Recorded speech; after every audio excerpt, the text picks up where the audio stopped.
All right.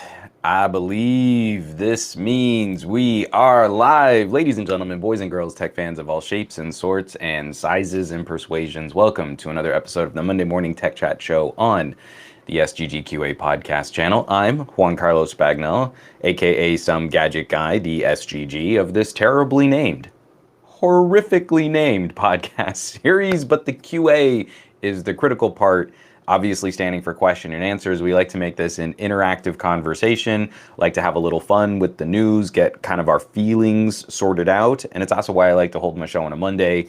Gives us sort of the week and the weekend to see what news breaks and then kind of sort out what's going on with all that news. I'm sounding a little froggy today. I'm having a little bit of an issue trying to balance what I'm recording locally with the microphone that I'm wearing and what I'm sending out to the stream. So someone please let me know if this is sounding okay. Because I'm showing levels that are a little hot here, but I don't want to be yelling and blowing my voice out. So I just want to make sure I'm not like distorting or clipping or anything like that. So Chatty Boy, absolutely on point. I am some froggy guy today. Dave Burns saying I sound good. Now I'm saying it is okay. Total Tech, you got that Barry White voice. It's one of the running jokes whenever I'm failing at flirting with my wife. I'll cap it with that Simpsons gag of, well, what if I talk like this? And she laughs at me, and then we have a good time. So, TK Bay, I sound a bit different, but I sound good. All right, good.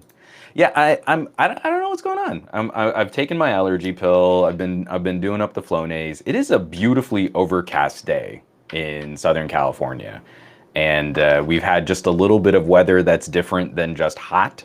So maybe just something is out there blooming, which is causing me some kind of allergic or nasal passage distress. I don't know. That's not really what the show is going to be about. Simon says, no, it very well could be, saying weather can trigger it. Oh, and good. RJ King is saying the vibe sounds good there. Paul Purry is saying I sound like a Cylon. The Cylon voice is one of my all-time favorite vocal manipulations from that classic like 1970s ring modulator. You would find similar audio distortion on the Cybermen from classic Doctor Who. Absolutely love playing with those types of like vocoders and modulators. I did an audio play where it was a Dalek and a Cyberman doing the Who's On First routine, but with Doctor Who, and I'll see if I can find it. I think I lost that piece of audio. It was probably like 15 or 16 years ago that I cut that. But again, playing with that kind of vocal manipulation is the most fun. All right. Excuse me. That's going to be a bummer. I'm on my wireless mic. I guess I should we can kick this off with just that little bit of follow up. I don't know if anyone remembers, like weeks back, I talked about how my audio interface died, and I was going through the whole process of getting it replaced by Focusrite. It's taken almost a month, but the interface is back. I'm running tests now to see if my audio measurements from the last audio interface are going to line up with this audio interface. And I'm running a couple different phones through just to see what kind of difference in noise and distortion we might see. I'm at that limit with consumer audio hardware. And Focusrite, I think, should be considered more of an enthusiast brand and not really a pro brand when we're looking at the Scarlett, the USB audio interfaces. So I'm testing all that out. But I also might play with some stuff on camera today with my little desk setup over on the side. So I'm going wireless. I'm not using my broadcast mic for this stream. I just want to move around a little bit. And honestly, I kind of like how flexible the roads are. So anyway, it finally arrived, and I think I'm going to have to put together that video talking about the customer service experience, This was an audio interface that was just over a year old, started failing in a very specific kind of way that should be concerning if you're doing any kind of project or home recording. And then just, it shouldn't take a month. It took almost a month for the entire replacement cycle to line up. So I was very disappointed in how Focusrite handled all of that. But to that same token, now if I've got to clear my throat, oh, you know what I might be able to do? I might be able to mute it from Restream. So if I need to clear my throat and I do this, that actually might work. Okay, good. All right, I hope everyone had a fantastic weekend. This was the first week back to school. My daughter was wired. She has not had this much kid interaction in any kind of form or fashion for over a year. And Marie and I are terrified about how people are handling COVID right now. We feel like the faculty are pretty. They have the self-interest, the vested self-interest in not getting sick. So I think the faculty is actually pretty on point. We're concerned that some parent is going to send a sick kid to school. So we're very anxious about that, but we've been working with Lex for over a year on keeping her mask on, trying to wash her hands. She's 5. She is only so good at all of these, self-maintenance kinds of criteria, but we're feeling pretty good. So we took a little R&R over the weekend. I didn't get nearly as much work done as I wanted to, but this week's housekeeping is still really full. Why don't we go ahead and jump into that, knock that down. We're seeing, I do want to shout out, just because we're already seeing some fantastic chatter already from McCorcoran saying, hey, the gang's all here. Chatty boy, always been that guy. Dave Burns, my motherboard may never return given how Gigabyte hasn't responded at all to me. That's not okay. Oh, and the RMA site is still down. Yeah, Gigabyte not having a great week. Last week we talked about Gigabyte's data breach, and apparently they've got like power supplies that are not doing well. Oh, McCorcoran saying that someone tweaked their own Duo dock. That could be kind of cool. I'll need to look up that video. Simon Says Hypno saying 14 minutes for housekeeping. Gary the Fireman saying 16. Gabaletta saying 20. Okay, so what are we? We're 9:07 in the AM, and I do have quite a few things to cover. Let me go back over into screen share. We'll knock these out. Last week was interesting. I just had a lot of stuff up in the air and got some products in.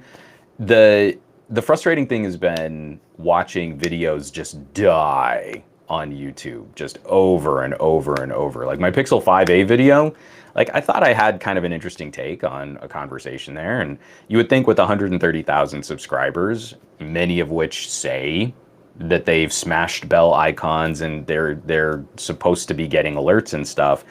Not a lot of traffic on that content, increasing my desire to just wash my hands of YouTube and then just talk directly, maybe write more content directly from my blog, stop being so beholden to YouTube as a platform. and thank you for joining the stream on Periscope and Twitch. Oh, you're right. Aditya, you're totally correct. I only called the Pixel 5a boring. I should have called it the Master of None. Aww. And Awesome Possum, we're going to be covering that in the Gadget blog. We're definitely going to be talking about the Pixel 5a and these supposed issues with overheating.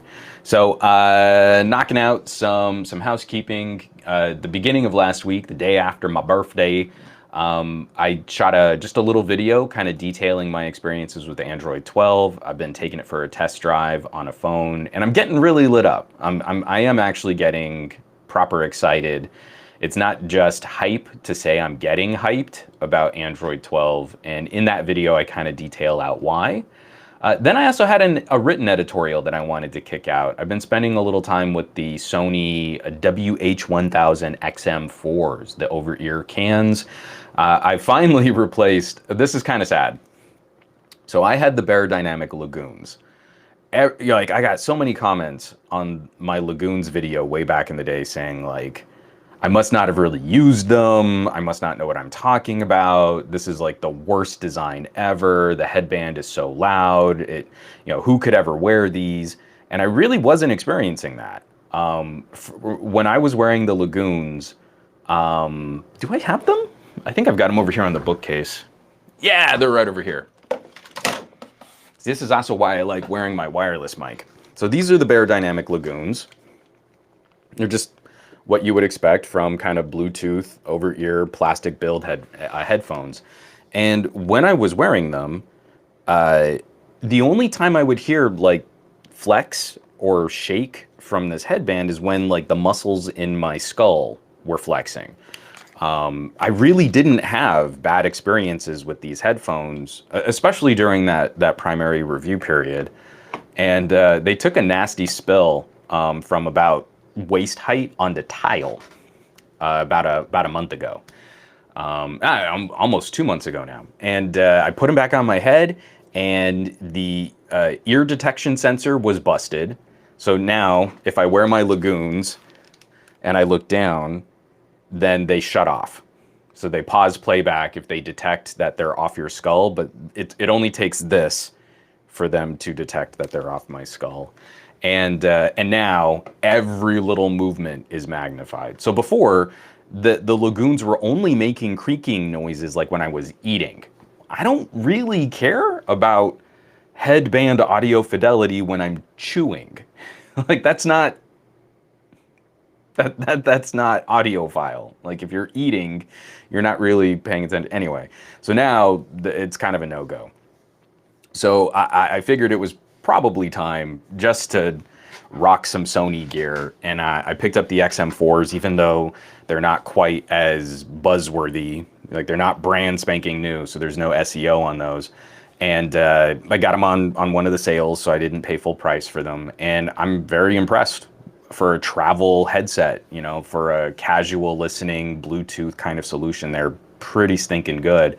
So I wrote a gimmicky article, speculating on what the XM5s might be about. I think if we're allowed to already be making speculation articles about Galaxy S22s, why also not Sony headphones? Of course, the biggie for this week was the Pixel 5a video, where I talk about how boring it is. I shot that video on a Pixel 5a, so that I'm really happy with how this video came out. I shot this video on a Pixel 5a in 4K 30, and we'll talk about 4K 60 later. And then lastly, I've been sitting on this one for just a little bit. I just haven't had the window to publish it, but I've been using the TCL Move Audio S600. These are TCL's true wireless earbuds, about $100. And they're phenomenally competitive against more expensive buds. Active noise cancellation, audio pass-through modes, decent microphones. I've run live streams with them, and wireless charging in the case with a really decent battery in that case to kind of keep you running for over a day if you wanted to just keep listening for over a day's worth of audio. $100. And they're regularly on sale. Like there's a $10 off coupon code for them right now. So it was a really full week. TK and I did our Thursday night stream, best of our week, where we talked a little bit more in depth about the Pixel 5a. And for a show that we kind of budget about 90 minutes for the main show, I would say almost an hour 10 was dedicated to the Pixel 5a. We didn't even realize just how long we talked about the Pixel 5a, which also makes me kind of eye roll when I see these like bigger YouTubers like, oh, I'm not going to do a review on the Pixel 5a. It's just not worth it. And you're like, yeah, you didn't get one, did you? You didn't get one. You're not Team Pixel. You're some other team. So yeah, it was pretty funny. Oh, and lastly, I should probably mention, finally set back up in the office. I think I've got it worked out how to do sort of a more community based stream for gaming. This is something that I was doing a bit more regularly in our last place. It's the I try to alternate doing a game night and a movie night for folks on the Patreon. The thing that always kind of worried me about doing a game night is if we wanted to do more of a party game, typically you would stream that. And I didn't want to turn the Patreon game nights into like roving advertisements or have to deal with, oh, well, the game code is this if we're doing like a Jackbox games. The game code is this. Now I have to figure out a way to hide it so that someone just watching the stream doesn't jump in. This is supposed to just be for patrons. So this is the first setup I've tried doing screen share on a Discord. And it worked pretty well. So this last Friday we did a game night just doing Jackbox games. And it was really a lot of fun. I kind of needed this as a diversion for just, you know, everything that's happening in the world, getting to just hang out with some nerds and play some stupid party games, and it was kind of perfect. And I think this is now a better setup. This is a better system that I've got working here so that we can do these kinds of things a little bit more reliably. Next, so now we just did a game night. I'm going to be putting up a post on the Patreon for our next movie night. And I'm going to list some choices. So make sure if you're on the Patreon, check that out and kind of put in your vote for what movies we should try to watch. It's still tricky figuring out like people in different regions, what access they have to different movies and media. So there still might be some kinks to work out there, but we did a movie night with, was it Night of the Living Dead was our first one. What was our second one? It was some screwball comedy and, oh, Spaceballs. We did Spaceballs. So again, some old movies, pop some popcorn, hang out, riff in a chat, and either skewer the movie or enjoy it. We'll hopefully be getting that set up in about 2 weeks. So, Aditya was there. He's saying, "'Twas super fun indeed." Let's see. Oh, Dave Burns was confirming we did Spaceballs. So yeah, I'm going to list out movies in this next Patreon post, and we can figure out what we're going to do. All right. Let's see. Oh, Otaku, I wanted to join the game night and completely forgot about it. So I'm going to be posting on movie night, and I try to do them every other week. So game night, 2 weeks, movie night, 2 weeks, game night, 2 weeks, movie night, 2 weeks. So we can start kind of planning calendar stuff a little ways out. All right. Let's get this out of the way. What is it? 10 minutes. That's pretty good for housekeeping. I mean, I even rambled a bit in there and dug up my lagoons to talk about old busted headphones and stuff. I'm feeling really proud of me. So why don't we get into some news? The news block is a little heavy this week. Let's kind of chew this up a bit. Everything that we're going to be talking about, so all of the housekeeping, all of the news stories, the Reddit, the subreddit plug that we do in the middle of the show, everything is going to be available on this week's show notes, SomeGadgetGuy.com. And of course, make sure to keep an eye out for replay and for the audio version of the podcast too. I don't have a ton to say on this first one, except, man, big blunders like this really put a dent in consumer mindshare when we're trying to push a new technology out the door. I really don't know what to think. This is coming by Claudia Assis from Market Watch. I caught this on my MSN feed, but GM to spend $1 billion to expand Chevy Bolt EV recall to cover newer models. The latest recall covers Chevy Bolts made in 2019 that were not a part of the recall earlier this year, and all model years 2020 through 2022, including the Bolt compact SUV. This really, really sucks. GM said Friday that the potentially defective batteries in the recall expansion were supplied by LG. The voluntary recall is being done out of, quote, an abundance of caution, said GM. And GM will replace defective battery modules with new ones at an expected cost of $1 billion. Hold on, let's cover this. GM said that it discovered the manufacturing defects in some of the cells after further investigation into the manufacturing processes at LG and disassembling battery packs. GM indicated that it may pass on the $1 billion bill to LG. Hey, LG, haven't talked to you in a while. Sounds kind of messed up. That's a bummer. So here's the good part of this is GM being proactive. GM has a clear target on where they can send upset customers. GM is not manufacturing their own batteries. Obviously, global distribution is a really complicated process. I think the thing that's frustrating is that key headline. GM is eating $1 billion on the Bolt. We're seeing the beginnings of consumer push for electric vehicles. We're seeing EVs starting to kind of grip that mind share. Most automobile manufacturers are detailing their plans like over the next 5 and 10 years about how they're going to make their fleet more electric. In some automobile manufacturers' cases, their entire fleet will be made electric over a certain time frame. And so we get to this point, a massive recall on a consumer accessible electric vehicle. The Bolt is one of those you can get it cars, right? It's supposed to be like the EV swap for a little midsize or a compact hatchback, something like that, a commuter vehicle, not something as aspirational as like $100,000 Tesla. This is supposed to be the you can go get it today kind of car.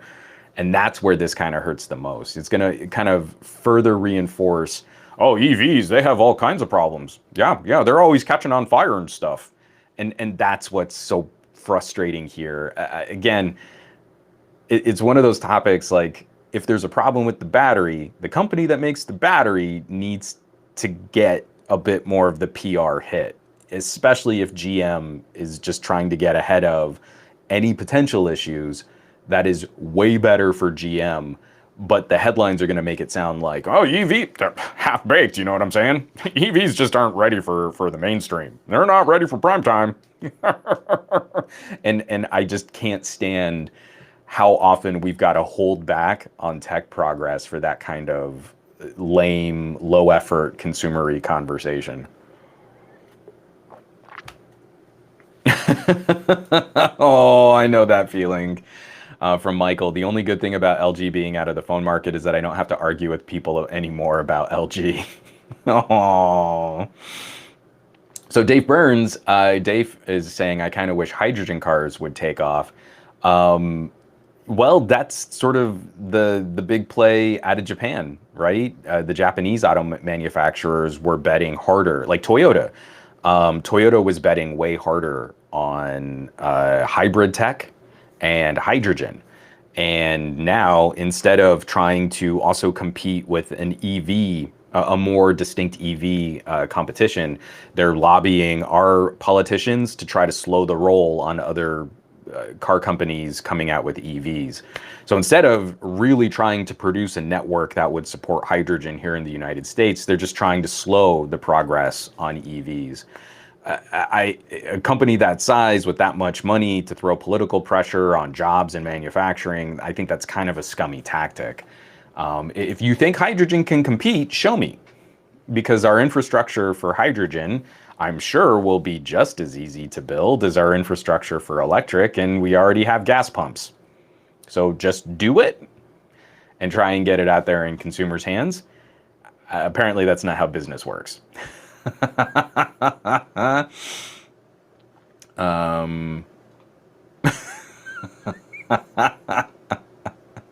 All right, sorry.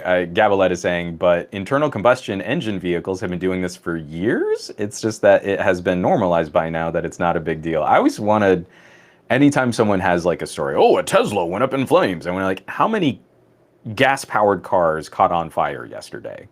Is there anyone tracking that? Because I feel like it's more. Mark Sequence, do my corporate laugh again. I only bring that guy out for very limited occasions because he should embody the most punchable of faces. Oh, Trey, no, I mean, I actually do think hydrogen could be a viable alternative to, or I shouldn't say alternative. I should say it should be a competitive alternative to things like petrol, gasoline-powered engines, diesel, and EVs. Trey writes, yeah, because everyone wants a car with a Hindenburg in the back seat. Hydrogen fuel cells do not go up like the Hindenburg.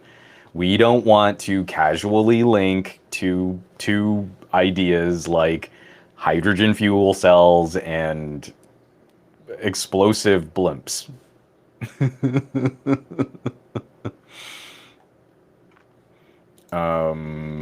Yeah, see, this is what I mean, Dave Burns. We can upgrade our gas stations to hydrogen. We should be. And again, if Toyota really has this idea in play, and they're going to make hydrogen the major competitive factor, then do it.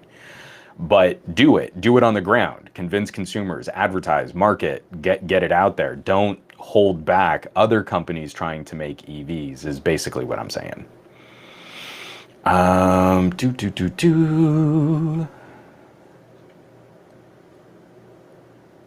Yeah, and Gabaletta, this is true too. Hyundai and Kia are still dealing with the recall about some of their cars catching on fire.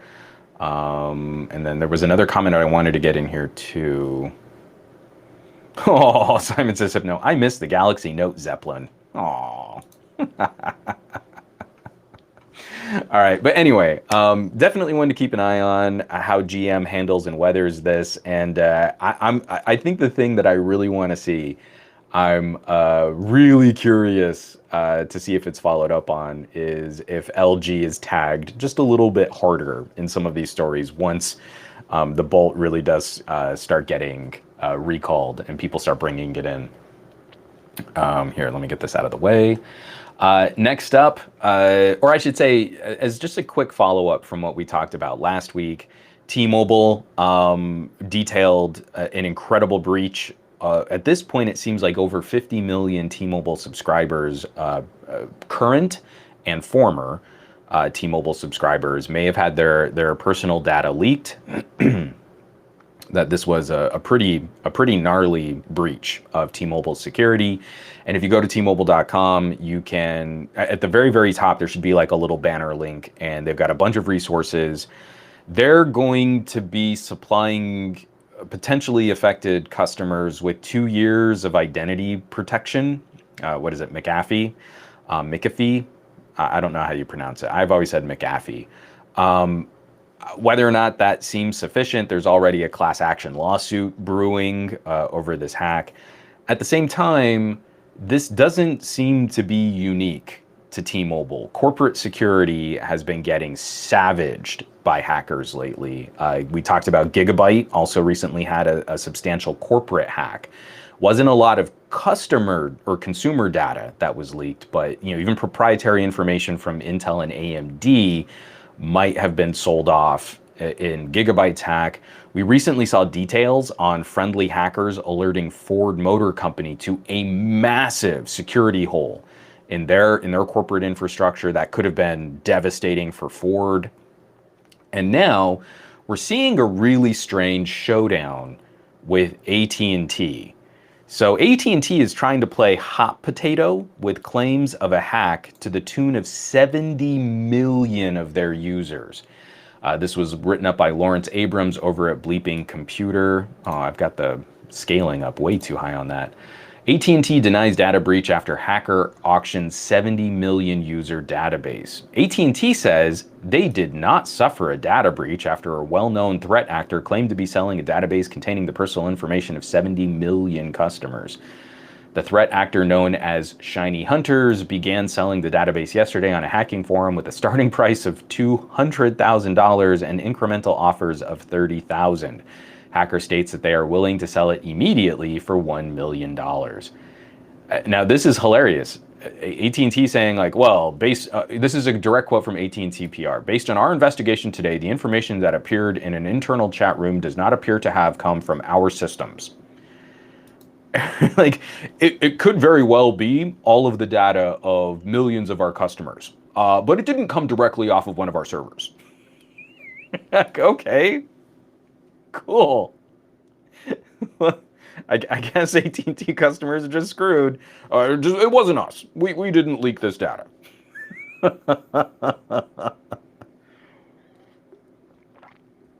So yeah, I actually just finished editing a video for reviews.org. I think it's going to go live tomorrow, and I hope folks can contribute to the conversation. The whole crux of it, it's a very short video. What should we do when companies drop the ball? I mean, it's like we need to start having more public conversations about data security. Companies that need to make it a much larger priority in their cybersecurity, in their regulatory relationships. I feel like what's currently taking place at a number of corporations is insufficient, but at the same time, I have to believe that, you know, a massive corporation like AT&T, which traffics an enormous amount of user data, is just constantly under siege. So I want to be sympathetic as I can be to almost trillion-dollar companies, but I feel like what they're doing is not going to be sustainable. And what needs to happen when a company like this sort of drops the ball? You know, the dance of, we'll credit you a month of service and give you free identity protection, and we also recommend that you take time out of your life to go and put a credit freeze through the credit agencies on your own, which, let me tell you, as the victim of identity theft, I'm still dealing with the ramifications of having my identity stolen 8 years ago. Let's say it was super fun buying a house, and having to deal with the FTC and the IRS and the credit agencies for all of my data, running my credit and securing my loan. That was not cool. So when a company like T-Mobile, when they don't stick the landing on this stuff, what needs to happen? And I feel like there needs to be sort of a civil action. I feel like the FTC, a regulatory action, needs to happen. But then at the same time, I also feel like our security agencies and our law enforcement probably need to be a bit more proactive with empowering companies and providing better tools and better resources for them to also coordinate on this kind of data security and data protection. It's a humongous mess.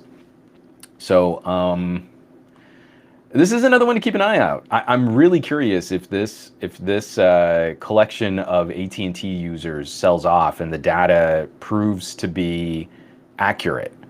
Then what is AT&T's liability? Oh, we weren't breached. I mean, all this info is legit. I guess you're just screwed, customers. I don't know. This stuff is getting real messy really fast. Simon says, no, exactly. Corporations have all the rights of a human entity, but none of the responsibilities. Like, how do we go after, if I compromise the data privacy of 70 million people, I would never see the outside of a jail. The rest of my life would be behind bars. I mean, like, that's pretty easy. I don't know. So anyway, it's just a mess. All right, as another issue of data privacy, data security, this is another one that we're just going to have to keep following up on. I'm reiterating, I will not be reviewing or buying any future Apple products. I mean, I say that, and I did just spend a whopping $9 replacing this stupid USB-C audio dongle because I broke the other one that I had because it was in a bag full of other dongles, and Apple cabling is so crap. I'm doing some testing on audio and DACs. I just recently wrote that buyer's guide for USB DACs, which you can catch on SomeGadgetGuy.com. And I had to replace it. So now that I've replaced my $9 USB-C audio dongle, I will not be picking up any more Apple gear until Apple reverses course on this plan to scan user devices for content and narc on users to law enforcement agencies. I am not alone in my concern over this policy. This is a great write-up by John Brodkin, a writer I hope you're following. He does a lot. He's an editor at Ars Technica. Apple photo scanning plan faces global backlash from 90 rights groups. And this is a phenomenal look at the pushback from different agencies that are concerned about Apple's attempts at scanning devices for images of abuse. I want you to go through this article rather than have me just read a select paragraph. The concerns are going to be dismissed from people who have kind of a vested interest in promoting Apple. And this policy from Apple is going to be celebrated by the groups that are most actively fighting this kind of information trafficking on the internet.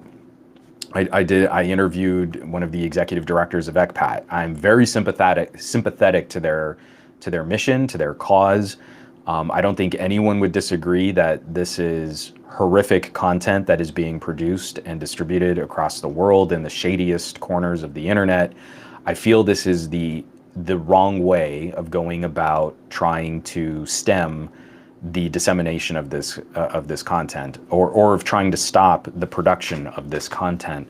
It's disappointing because it's an emotionally charged issue, and the rational conversation of this is very quickly going to descend into knee-jerk reactionary kinds of commentary. That being said, I feel like John Brodkin has done a phenomenal job of kind of summing up a number of the arguments against Apple's policy here. And like we spoke about last week, Apple is an incredible media and marketing entity. They did a sit-down interview with the Wall Street Journal where the Wall Street Journal shot a video that could have basically been an Apple commercial. To get that access, the WSJ has to kind of play ball with how Apple wants to present this information and how they're going to structure the interview on this. And they've decided on the tactic that if you're concerned about this, you're probably confused. And the people who are genuinely concerned about this policy are in no way, shape, or form confused about what's going on with Apple's technology here. We're all impressed. It sounds like impressive technology. That is not the issue at play. Explaining to me how this hashing system works and trying to assure me that this is only an iCloud precaution just reinforces the point that Apple's previous strategy of scanning iCloud content when it's on iCloud should be the way to go, and that you have no reason to be scanning a device in my possession for content. If I'm going to upload it to iCloud and this is only an iCloud resource, then scan it on iCloud. Make a little buffer server. The content will go to this little pocket before it goes to my bucket of cloud data, and do your hashing there, and we're fine. You've fulfilled your commitment to this process, and you've left my device alone. Especially for those people who are choosing not to use those types of cloud services. You've already created the process, the methodology, and the on-device scanning. I don't have confidence in Apple that this won't change or morph over time. I feel like this is the first step of a lobster pot that could be really gnarly, especially for people who live in countries with more oppressive regimes. So, my rambling notwithstanding, please go read and support the work. I genuinely, I have come to learn so much. And I feel the general presentation of some of these more incendiary political and technology topics, that the folks at Ars Technica have been doing incredible work to follow up on these stories over time and not just casually knee-jerk one outrage headline and then move on to the next hot topic. John Brodkin's writing has been phenomenal on a number of these topics, and I would highly suggest subscribing, going directly to their website, and interacting with their platform to try and further improve their monetization. Dave Burns, Ars Technica is an amazing publication. Fact. That's fact.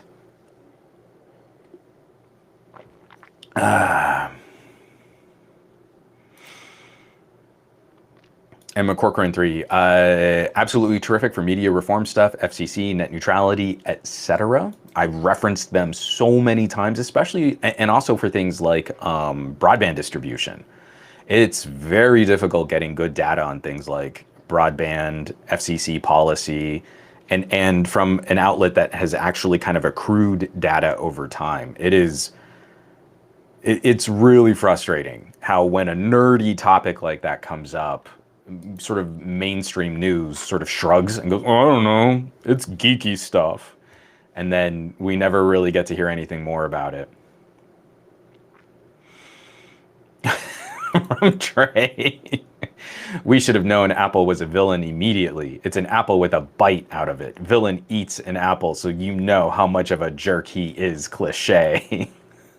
Do we just cinema sins? Apple? I'm not gonna get like a soundboard with little ding sound effects. I just can't bring myself to push it that far. So we've got two stories left in the news block. One of them is also a little heavier, and one of them is just my personal plea to a community of television viewers, which have gotten surprisingly aggressive and controversial of late.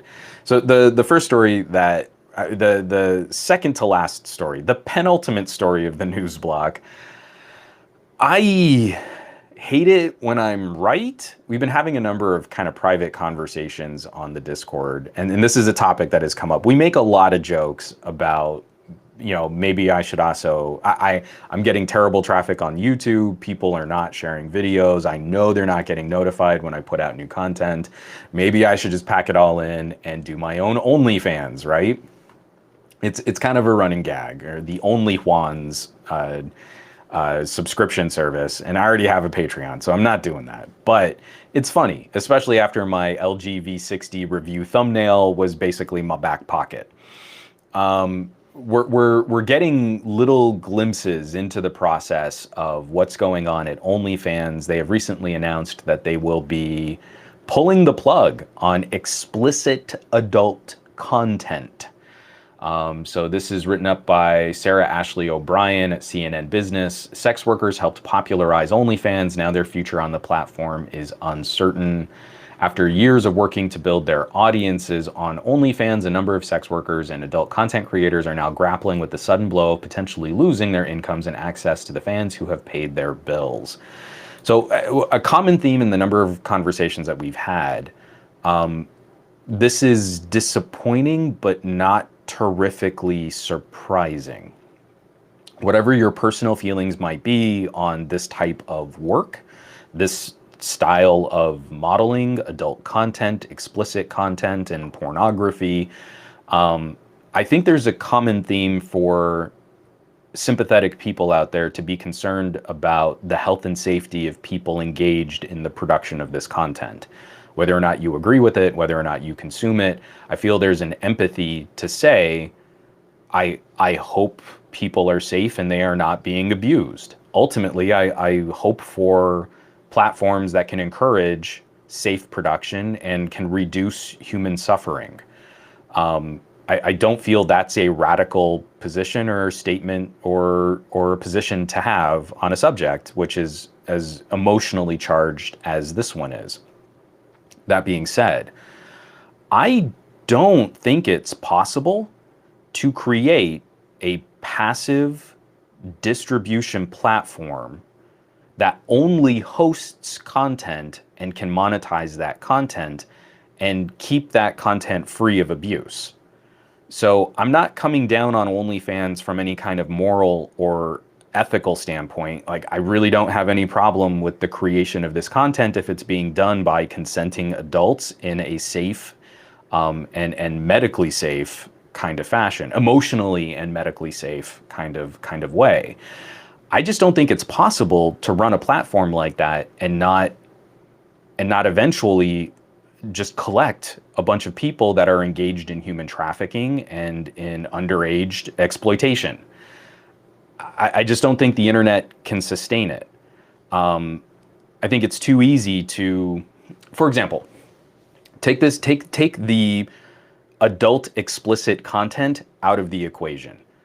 How many channels have we seen on YouTube explode with terrible, low effort, repetitive life hacks and cooking hacks, right? According to YouTube's terms of service, those kinds of channels should be getting community strikes. If the thumbnails don't really deliver what the video is claiming to deliver, that's against YouTube's terms of service to a degree. If the content is overly repetitive, that's against YouTube's terms of service.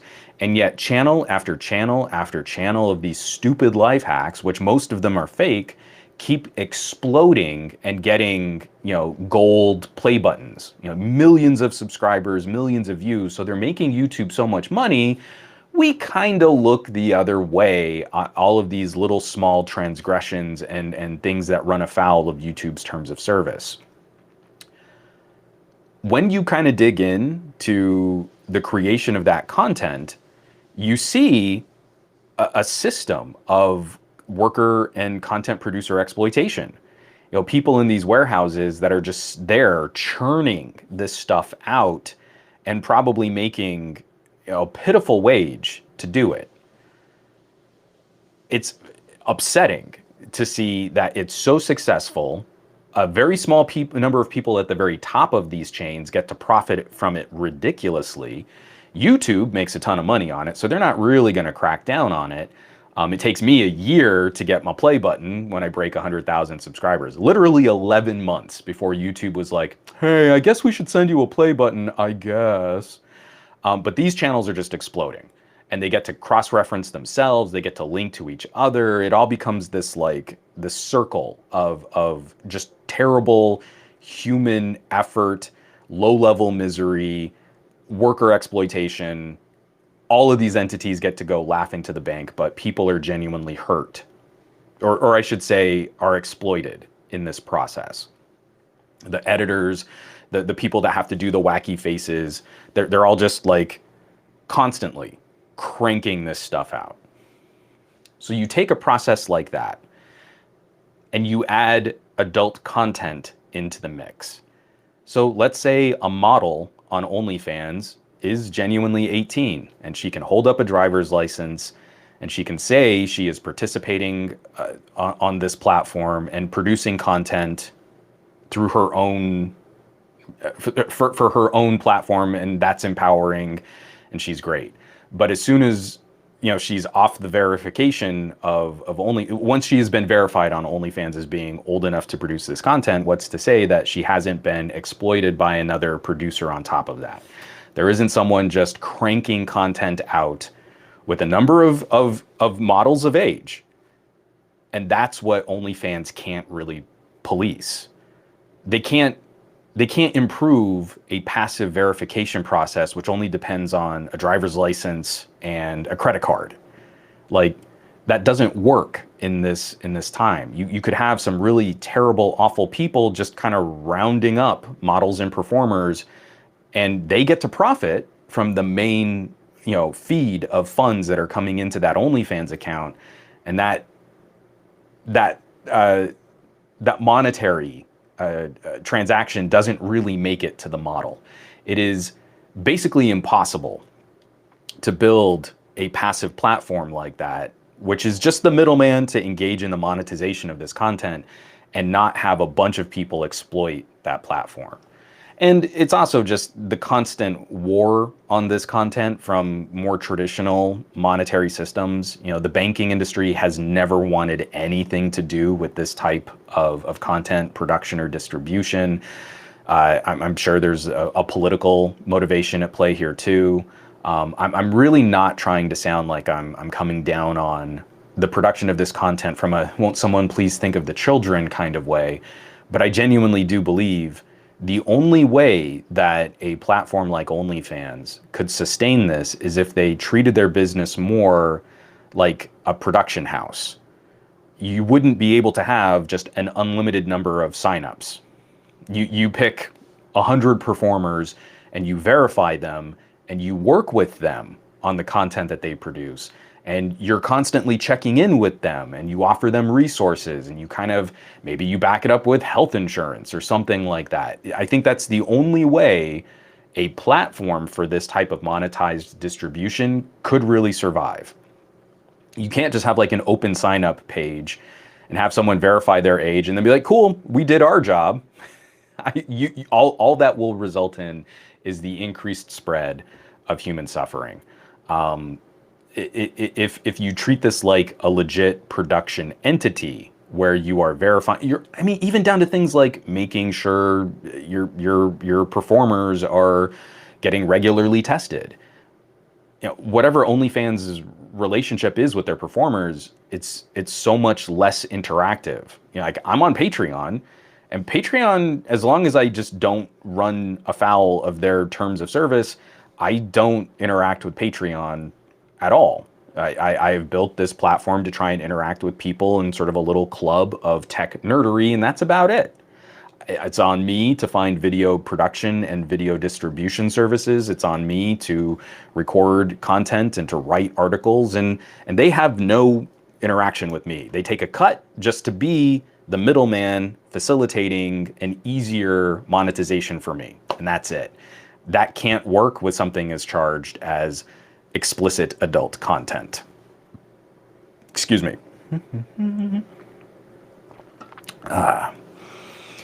Simon says, Hypno, does Pornhub have payment processing woes?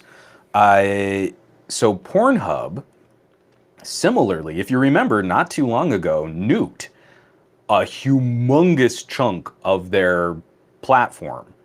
They eviscerated, I mean, a significant quantity of their content because they were basically getting linked with revenge porn.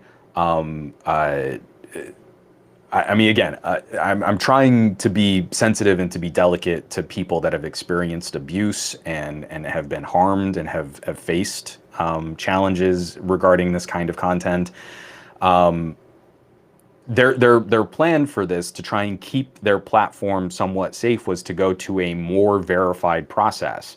It's still very passive, but they gutted a humongous chunk of their just casually uploaded content, especially the content that was being shared by people like kind of secondhand. You know, if you weren't really the performers in this video, they really tried to remove that kind of content too that was getting reshared and resupplied. Again, at some point, this is all about money, right? A platform doesn't exist for the goodwill of the altruism of servicing a particular community.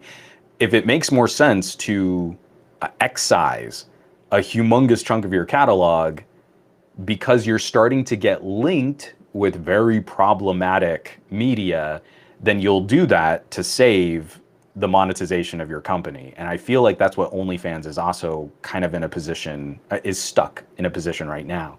They've built their reputation on a certain quality of content, and now they've got to hope that they can pivot and become more of a general subscription platform for other lifestyle content.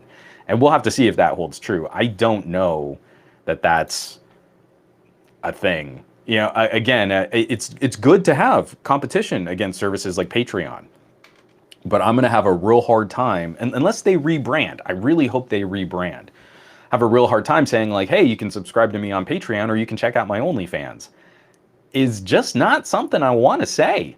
That is not the mental link that I want with silly videos of phones and headphones and smartwatches. I want people...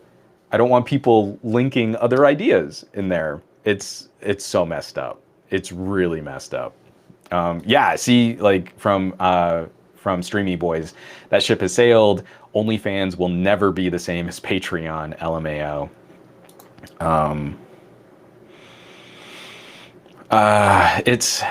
Gabaletta also following up on this. Oh, whoops, wrong comment. There we go.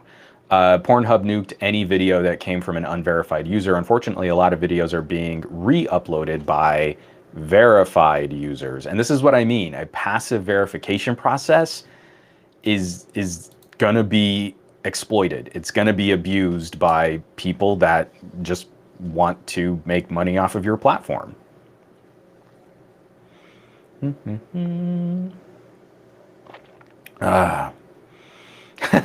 Trey.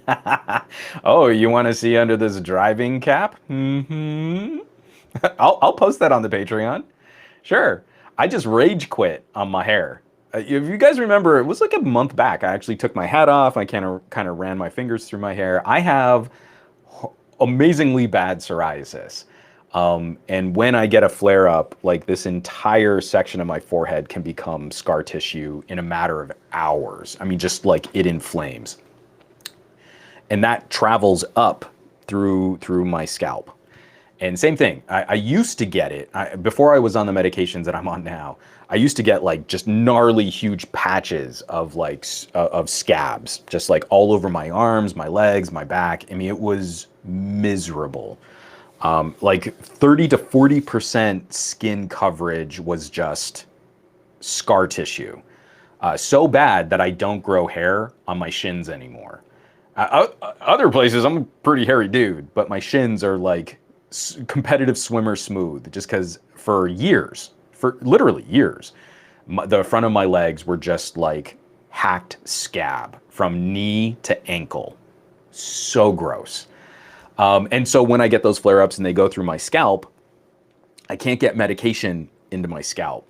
So I basically, it was a couple weeks back, it was 2 weeks ago, I was just fed up. It was 105 degrees. I had this clump of hair that was just like smeary from like the topical that I was trying to rub into my scalp. And I just like went into the bathroom and buzzed it all down. And now I don't think I'm gonna go back to growing hair out ever again. It's kind of nice. And I've already been wearing hats my whole career. I might as well just lean into, oh yeah, I knew he was bald. I mean, it's awful. But I can grow hair. I just don't want to anymore.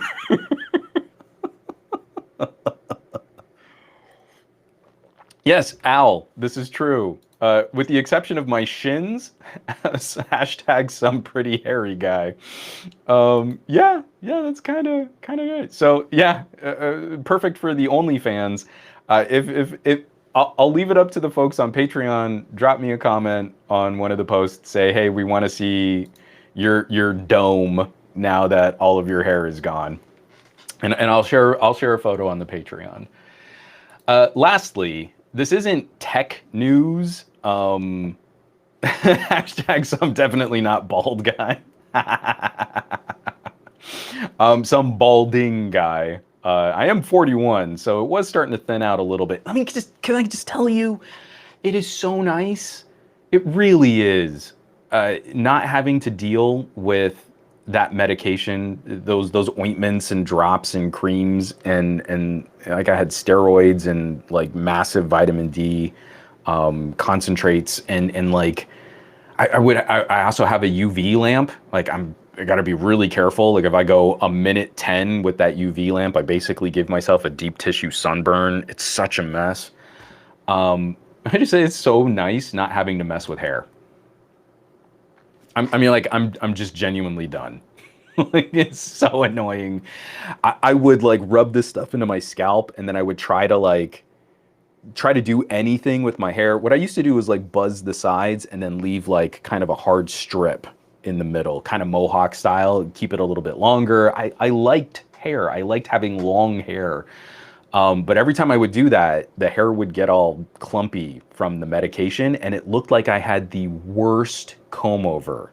Like I was trying to like flip it because it would get all clumpy and stringy, you know, like it's just so gross. And I'm done.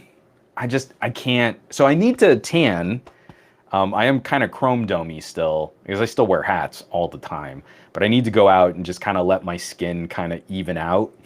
You know, like where this is more tan, but not under where my mask is. You know, like I've got these horrible tan lines on my shoulder. I kind of just need to go to the pool for a couple days and let everything sort of even out. So yeah. Did you know? This episode is not getting monetized, is it, Juan? I don't even have a sponsor. I haven't had a sponsor for a couple weeks now. But yeah, this was not the episode to try and charge money for. All right, I want to wrap up the news block. Like I said, this isn't tech news. This is entertainment news. But I feel like, especially in this group in the chat here, I feel like a number of us have probably dabbled with trivia, with game shows. You know, like I enjoy that kind of content. And Jeopardy has been kind of just a lifelong institution. It's been around my entire television watching life. Marie and I just love to have Jeopardy on in the background, you know, walk in. Sometimes we'll compete against each other. Sometimes we just let it ride. And obviously the passing of Alex Trebek has fundamentally changed television. Jeopardy was a cultural institution, and in part, Jeopardy was Alex Trebek. And so now Jeopardy is in freefall. What does this game show resemble, and how will the tone of that game show change as they try to arrive on a new host? So we recently just went through this like weird guest host audition process, but the one man I want to see most replace Alex Trebek is Levar Burton. What is sad, hilariously sad, is seeing that before Levar Burton had his guest week, which is really only one day of work for the host. They shoot like 5 episodes a day. And so he, and most of the other guest hosts had 2 days of hosting. So they were able to get more into a rhythm. LeVar Burton had a day. But there was this kind of initial outcry for LeVar Burton on Twitter, and that pissed off the Jeopardy subreddit. So the people on the Jeopardy subreddit all started hating on LeVar Burton because that's what Twitter wanted. And again, it's like listening to a bunch of nerds on one social media platform talk about another social media platform as if it's one person that kicked their dog. Twitter wanted LeVar Burton, so we can't have that, those SJWs. What the heck? Again, we're talking about Jeopardy. We're talking about a quiz trivia game show. We're not talking about like trying to address world hunger or anything like that. So I think the stakes are a little bit lower here. But going through all of the different hosts, recently there was another controversy where one of the executive producers of Jeopardy basically promoted himself to be the host, and he didn't do any of these like guest hosting appearances, so he wasn't a part of that process. He didn't have to audition for the job. He kind of just got it because he was in a position to vote for himself as one of the producers of this show. And of course, it comes out recently that he'd said a whole bunch of problematic things, making fun of, I think, disabled people and women, and just stupid edgelord comedy bits on some other show or broadcast. And I just keep coming back to a person like LeVar Burton. There has never been a scandal involving LeVar Burton. LeVar Burton has dedicated almost his entire career to elevating conversations about different populations of people and advocating for literacy amongst all populations of people. My daughter has just discovered Reading Rainbow. Now, we try to limit her TV watching time. We're just not letting her jam TV every free minute that she has. So, you know, she has to kind of like come to us and ask about a show. Is now a good time? And she's kind of coming to us with that concern, like, I know I've watched a lot of TV, but can I watch some Reading Rainbow?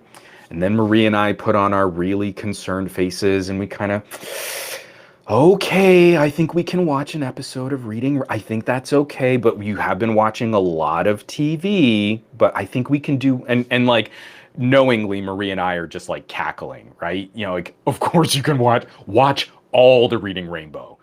Do it. It's amazing.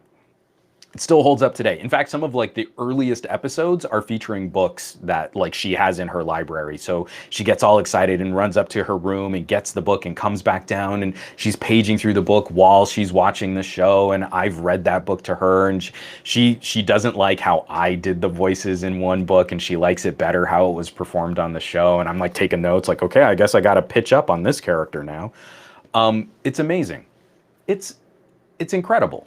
LeVar Burton has made this the driving passion of his entire life, and I can't think of anyone better suited for the tone of Jeopardy. As someone who has passionately tried to work towards elevating education in this country, on TV, across the world, like, to me, this is a no-brainer. If you want the next generation of Jeopardy consumers to have an affinity for this show, to have a passion for knowledge, for learning, even if it's in the context of a gimmicky game show that's all about just memorizing useless bits of trivia, you will not find a better mouthpiece for that idea of elevating knowledge than LeVar Burton. And he was charming, and he was nervous, and he was anxious, and you could tell he kind of wanted it on his appearances. And like, it's just so frustrating to me that this has now been roped up in some weird social media angst fight, a showdown between fans on various social media platforms that hate each other. And we've got like this show left in the balance where it would be nice if we could fill that role and define the tone of a television, American television institution for the next generation of consumers. LeVar Burton, next generation. I punned.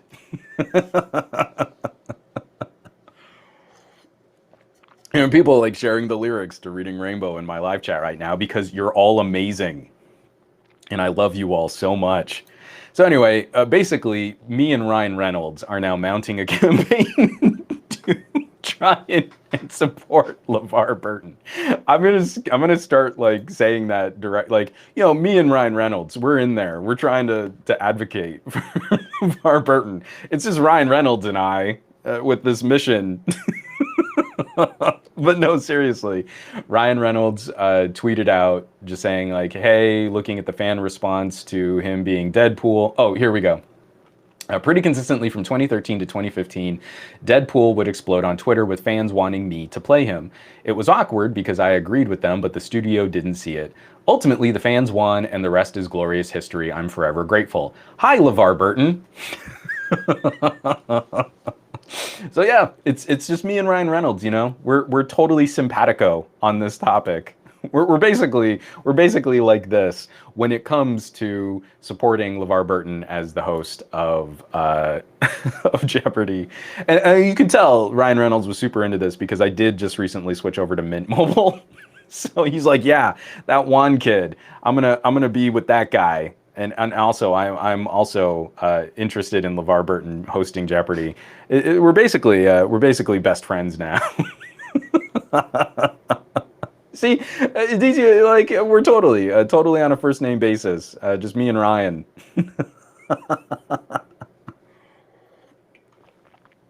Oh, Streamy Boys. Me and Ryan Reynolds are both signed up for Mint Mobile. Yes, we did actually switch over to Mint. So I did finally kind of pull the plug on Google Fi for my own personal SIM card, but that's a longer story. So anyway, I'm just disappointed. I'm not surprised, but I am still disappointed that something as low stakes, but with such a passionate fan base as Who Will Host Jeopardy has descended into just the dumbest and the ugliest social media fight we could find. And the other hosts that are being sort of talked about as being potential replacements for Alex Trebek, I don't feel bring the same quality of conversation as LeVar Burton. I don't think you'll find a classier act than LeVar Burton. And I want that. That's what I want. I want the engineer of the Starship Enterprise who spent decades teaching kids how to read to be the person hosting America's longest running and most popular famous trivia quiz show. That to me just makes sense. And it sucks that, like, I think it should be that easy and it's turning into something more complicated than it should be. Gaboletta, Juan is showing his dad's side. I'm not mad, I'm just disappointed. I am going to be saying things like that soon, won't I? Oh no. Oh, that's so bad. Yeah, so from Streamy Boys, there's no reason Aaron Rodgers should even be in this conversation. I don't know. It's a bummer. So anyway, if any of you are so inclined, maybe hit up that Ryan Reynolds tweet. Tell him I sent you.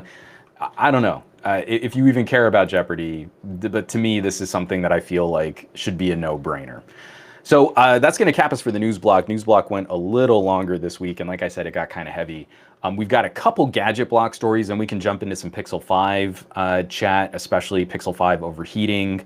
I also have the new NextDock 360. I finally got my NextDock 360. If we want to talk about laptop docks, we can absolutely, I can even throw on a B-cam, and we can go hands-on with that too. Just throwing it out there. Just some fun stuff to chat about. But I want to take a minute here just to highlight the subreddit, reddit.com/r/glowing rectangles. I mean, I'm not going to play the game this week because I want to get into the gadget block. I won the podcast. I won the subreddit again this week. I really want to get more engagement. I especially want to see people upvoting, participating, sharing, leaving comments. This has become such a wonderful little passion project, and not just because I've won my own subreddit for these last several weeks, but also because genuinely every day we're seeing someone new post, we're seeing something new make it into the top stories of that day, of that week, and it really is driving home the community aspect of trying to highlight the work that happens on the web when popularity algorithms are really trying to work against a broader conversation. YouTube doesn't want there to be a broader conversation. So it's exciting to me when I see a video out of left field, someone with 50 subscribers posting something that's actually pretty insightful. That's the kind of stuff we would never get to see if we let Facebook and YouTube just tell us what was already cool. They don't help us find what will be cool. They only tell us what's already popular. They're bias confirmation machines. So reddit.com/r/glowing rectangles. Top story was my Pixel 5a video. Second story was my Android 12 video. And then right after that, Adam Reviews Tech, 4,000 subscribers. Can you trust Swappa? And him talking about sort of a painful experience shopping with Swappa. Again, Swappa as a middleman platform for selling used electronics. He's got some pretty tough words, some criticisms on how a recent sale of his went down and how Swappa kind of didn't have his back. And then after that, we've got Booba, I cannot pronounce that name and I am sorry. Which budget Samsung phone should you buy in 2021? 800 subscribers, under 1,000 subscribers. Immediately after him, we've got Trent's Tech. You know, Mr. Tech Rants himself. The Pixel 5a is $449 and only 2 places will get it. Talking about kind of the regional distribution issues on the Pixel 5a. We've got Android Central rounding out the top 10, but the editor and producer of this video for Android Central, I think this is my best review yet. Samsung Galaxy Watch 4 Deep Dive. I tested, measured its sensors against commercial grade equipment, and even worked a Busta Rhymes lyric into the review. Okay, so Android Central has, what, 490 subscribers. The producer of that video got lit up about making the video. Like, that's pretty fun. I want to see, again, it could be a major publication. That is someone who got lit up and excited to share thoughts on making some tech commentary. It's not it's not a seasoned tech veteran who's just over the gimmicks. You know, like it's got to be polished in average consumers. And you work a little Busta Rhymes, give me some Flip Mode Squad. You get it lined up in there. I'm gonna check it out.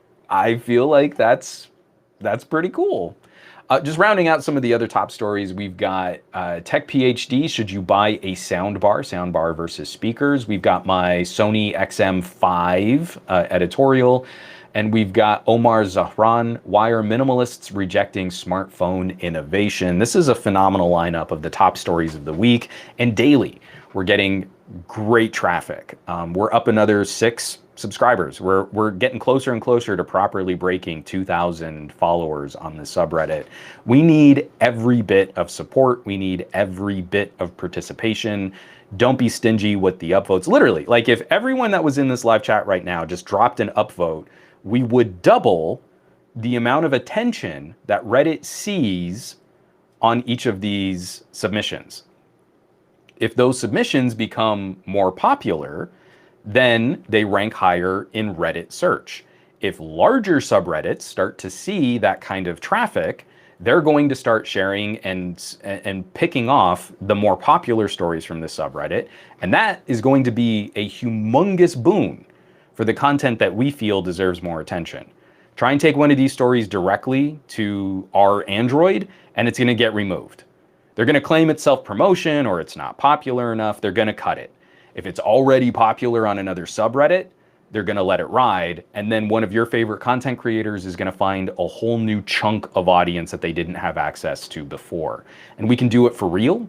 We can do it grassroots. And we can do it with people that are passionate about this stuff. Again, if you want to see more cool stuff and you don't want just the YouTube algorithm telling you what to watch, you need to give just a tiny bit of effort.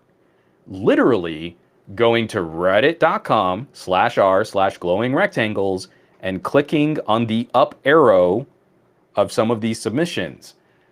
That's not too hard. So I am very encouraged by the quality of content. We're getting some great submissions. I mean, I always want more because this is the feed I use to look through new videos. I don't trust my YouTube subscriptions anymore. I go to my own subreddit and I look at what's kind of popular for that day, and that's what I watch. That's where I watch. So we can always use more help though. One more time, reddit.com/r/glowing rectangles. This is a passion project that is growing every week, and I'm very excited to see how it's growing. We still need more.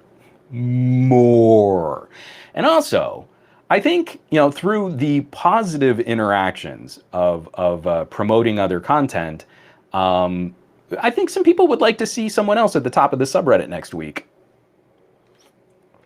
I don't think it can happen. I think I'm going to crush it again. I think I'm probably going to beat everybody again because I'm pretty much the best at everything that I do. So there you go. Let's see if we can upvote some other people. I shared Barry Johnson's Surface video. And again, a bunch of people went and saw. I mean, I can see all the people that went to go watch Barry Johnson's video. He did an amazing like engineer breakdown on Surface Duo, right? Talked about how amazing the manufacturing was, had some tough words for some of the other elements of the phone. I don't want to spoil it. You should watch it. I saw traffic spike. I did not see very many upvotes. So I know people went. People watched it. I got some tweets. I got 2 Twitter DMs saying, hey, that was a great video. Thank you so much for sharing that. I didn't know Barry was making those. Where are the upvotes? Upvote that stuff. You liked it? Click the up arrow. This is pretty easy. So anyway, reddit.com/r/glowing rectangles. I don't know. I guess, you know, you got to really put it in there if you want some better content. So getting into the gadget block, like I said, I've got two shorter stories here. I'm kind of curious, like, and especially folks in the comments here. There's been a lot of chatter about Android Auto. I don't use anything in my car because my Nissan is too dumb, right? I basically just clip my phone in front of one of the air conditioning vents so it doesn't overheat. Um, and then I just kind of do everything I need to do off of a phone screen. But apparently that's going away. I didn't ever use Android Auto for phone screens, but that's now apparently going to be gone for Android 12. This was written up by, I always hate looking up who the author was. I don't see, who wrote this? Oh, Michal, of course. Raman. Google is killing off Android Auto for phone screens on Android 12. So apparently, instead of having just a dedicated screen for Android Auto, where you've got kind of simplified controls, you turn by turn, phone calling, media, that kind of a thing, instead, they're going to get rid of the support for this kind of stopgap. And if you use Android Auto as like a dash unit, then your phone is still going to connect, obviously. But if you want the sort of simplified view, most of this UI, this large kind of touch driving mode friendly UI, is just going to be baked into Google Assistant and Google Maps. And they just recently updated it with a quote. Oh, this was also confirmed by 9 to 5 Google.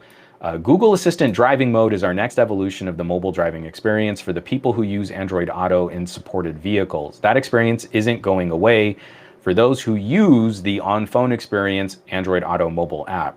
They will be transitioned to Google Assistant driving mode starting with Android 12. So it's still going to live on. It's just going to be kind of built into Android Assistant as opposed to being a separate app. Now, what I am a little anxious about is how that's activated. For the little time that I did mess around with Android Auto for phone screens, I liked that I could just put the phone up in my dash and then push a button and new UI would pop up on the phone. I stopped using it way back in the day because it was really stuttery. It was a bad skin on top of a skin on top of Android, performance-wise, I should say. The layout was fine, but it's also hard to get a feel for using it when the primary way you're going to be using it is while operating a motor vehicle. And I never took the time to just like use it on its own, right? Like what I should have done was walk around with it and like, you know, I'm going to take a 2-mile hike and I'm going to use this Android Auto UI instead of, I would only think of it when I was sitting in the driver's seat of a car and then go, oh yeah, I should probably do, I don't know where any of the settings are. I don't know how the search works. I don't know how this is supposed to function. I'm trying to back out of things. This is all a mess. And that's exactly not when you should be playing with new software on your phone, is when you're driving a car.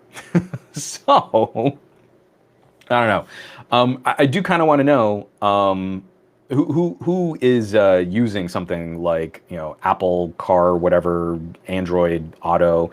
Have you invested in a head unit for your car so that you've got like a proper Android Auto screen? I kind of feel like it really shouldn't be this difficult to get some kind of car interface going, especially as phone screens have gotten ridiculously large. I feel like just having like a proper, you know, clamp, put your phone up, and especially for those of us with slightly older cars who don't have all of this kind of tech.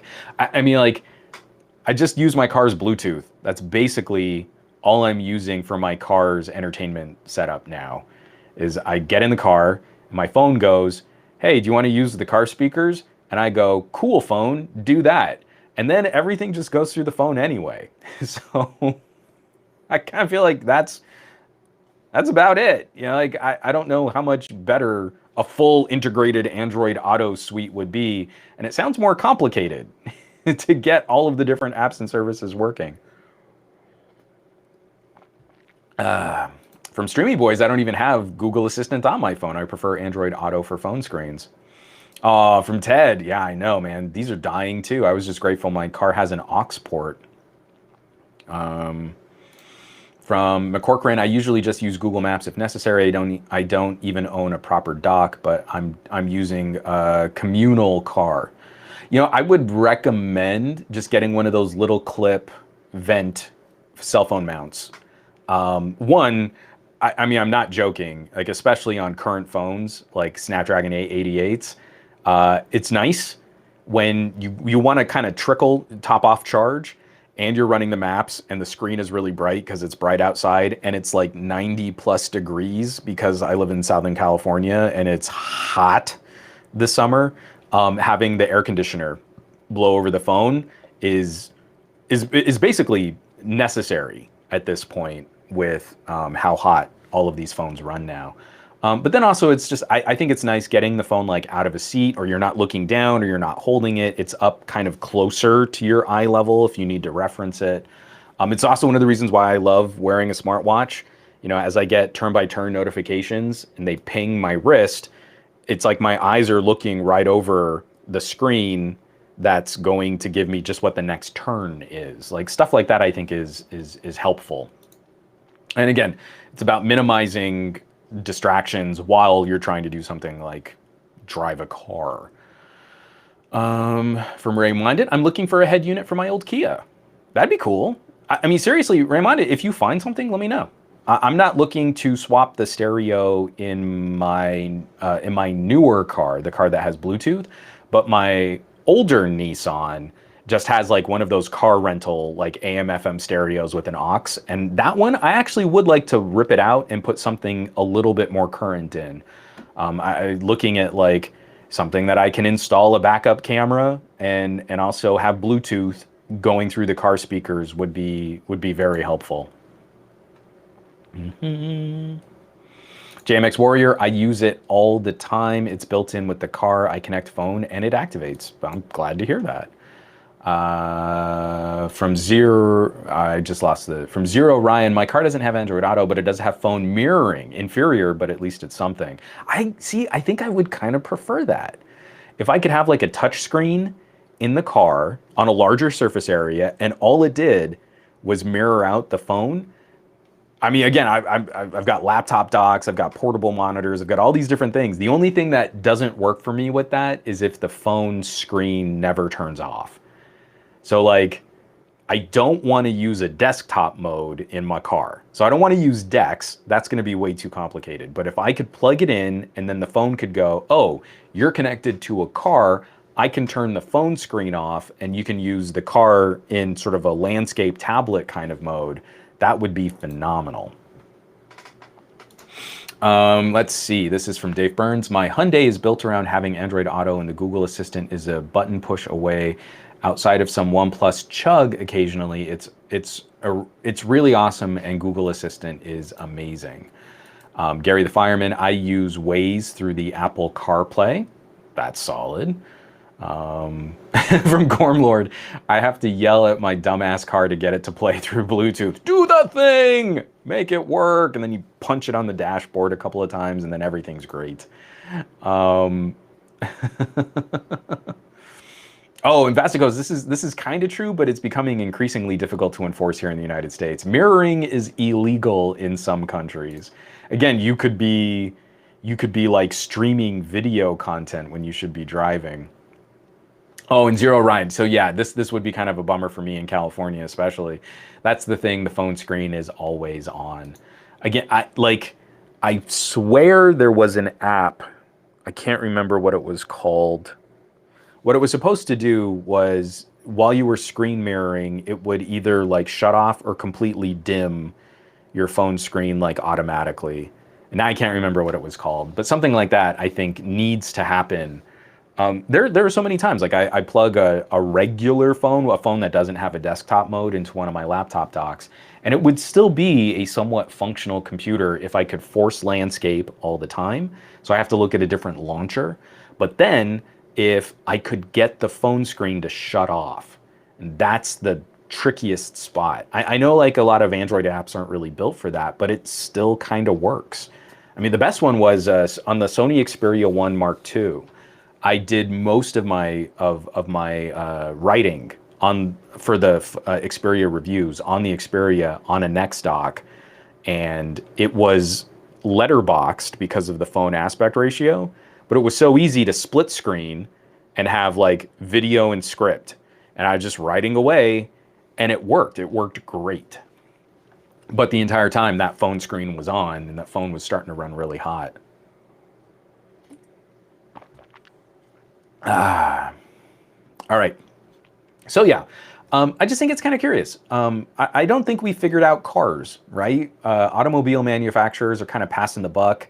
They're like washing their hands of any kind of integrated technologies. They're looking at Google and Apple to sort of solve this issue for them.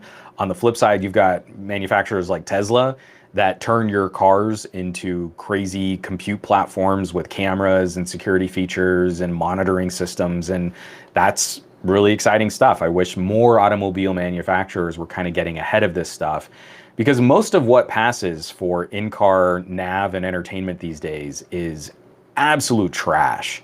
Like the Nissan head unit with the touchscreen and the GPS, and like it's got a visible SD card that I have to pay a ridiculous amount of money to get updated maps.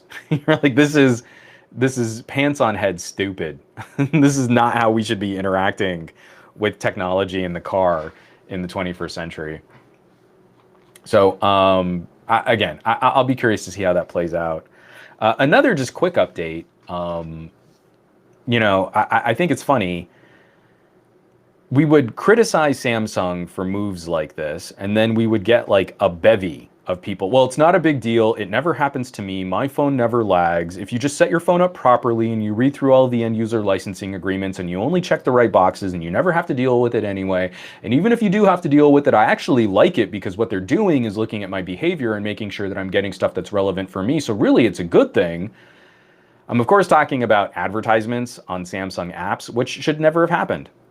Samsung should never, ever have served ads to their customers, and especially not on their most expensive phones.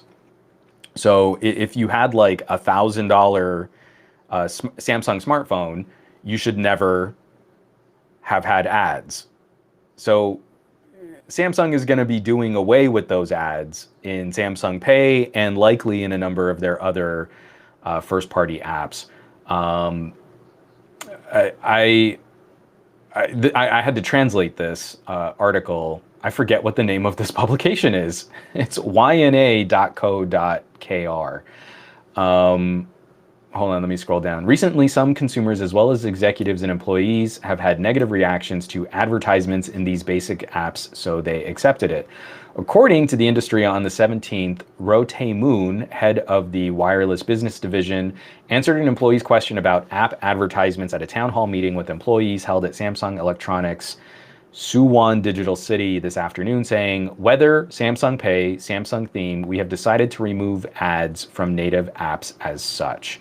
So again, this is the right move. I want to congratulate Samsung for finally figuring out that if we pay premium cash on a phone, on an expensive gadget, we should not be subjected to additional advertising to monetize your company.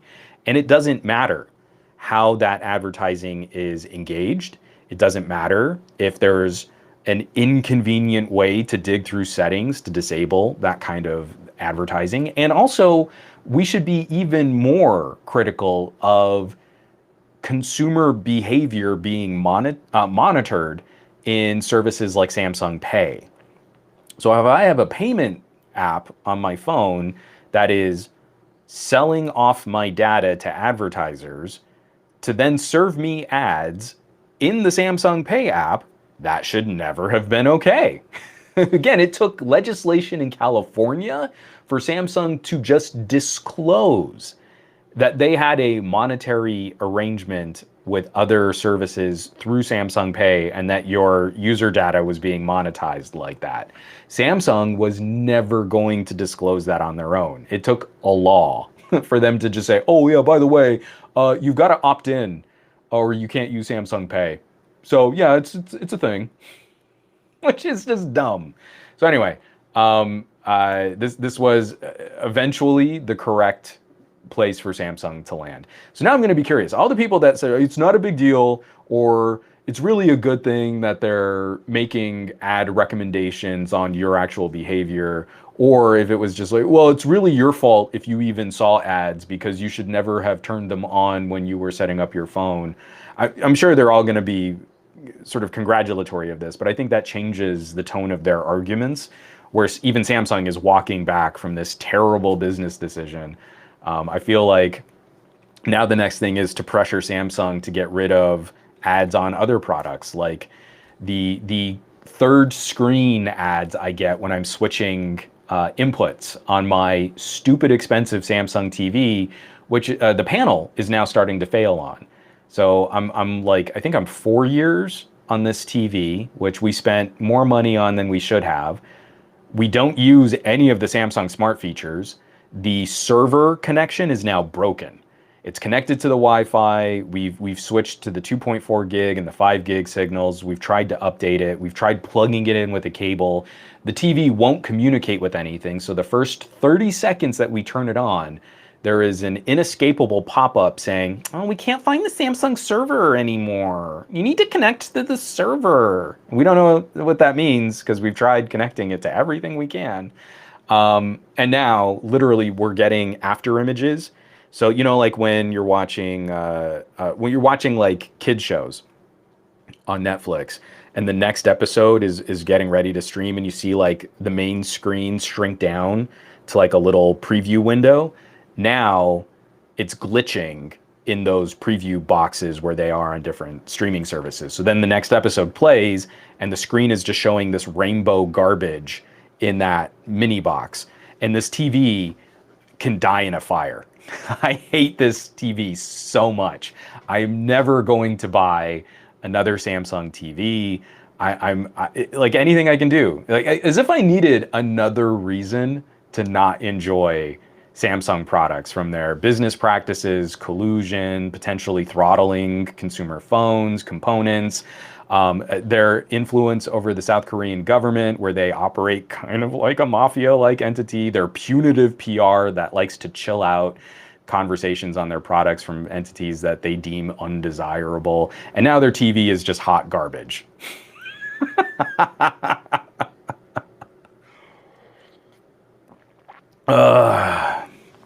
So yeah, I don't know where I'm going to go next. I mean, genuinely, I don't want to buy an expensive TV. I have a Chromecast. I just want a dumb panel with good image quality. We're gonna look up a TCL. We're gonna look up some LGs.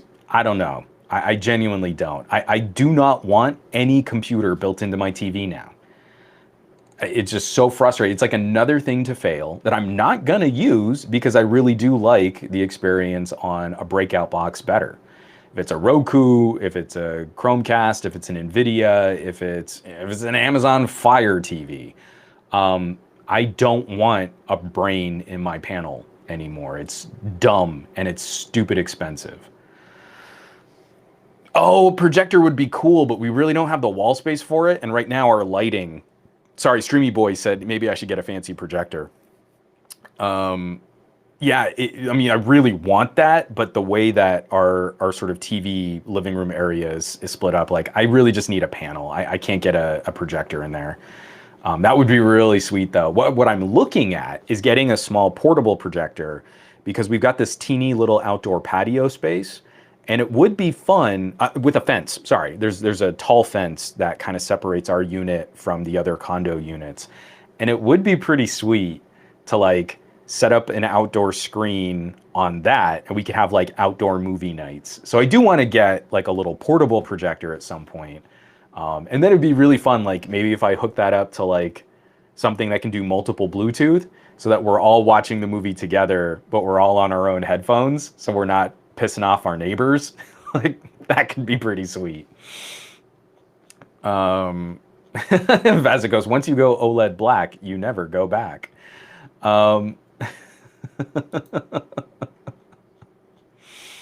So, oh yeah, see, TK Bay has it. You just need the TCL display glasses for you and your fam. No need for a panel. We'll all just sit in the living room together. Can we get a USB-C video splitter? Is that a thing that exists yet? Because I don't think it does. But that'd be pretty sweet. I would weep for Lex's eyes though, as like a little kid, like having, you know, VR headsets and wearable displays on her face. All right, so we should probably get to sort of the main gadget topic here. I've spent a bit of time, not quite a full week, with the Pixel 5a. Here is my Pixel 5a. I did a little unboxing live stream setup. I streamed that on Twitch last week when I got the phone in. And there's been like a little community hangout. The Team Pixel folks put together like a kind of a live stream and interview for all of us to get together and check it out. Shannon Morse hosted it. It was a great just sort of check in and getting to see some friends in the comments there. I feel like the Pixel 5a is a necessary, boring phone this year. Google was in a weird spot last year. We know that Google isn't putting, Samsung level money towards their hardware departments. That is not the crux of their business model. So a hardware division internal to Google is going to be a much smaller operation, which is going to focus primarily on highlighting Google software, right? That's what the Pixel 5a represents. That's what the Pixels represent. It is a platform to showcase the bleeding edge of Google software and Google services. So with last year being so strange and Google taking a pass at the premium tier, where even the Pixel 5 was a more expensive phone, but it wasn't a premium tier device. This year, they finally seem to have all of the bits in place for Pixel 6.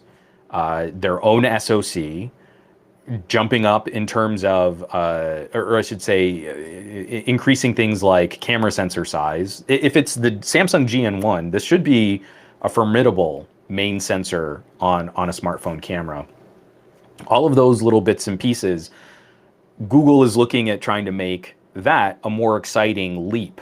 Again, we're going from Pixel 4 to Pixel 6.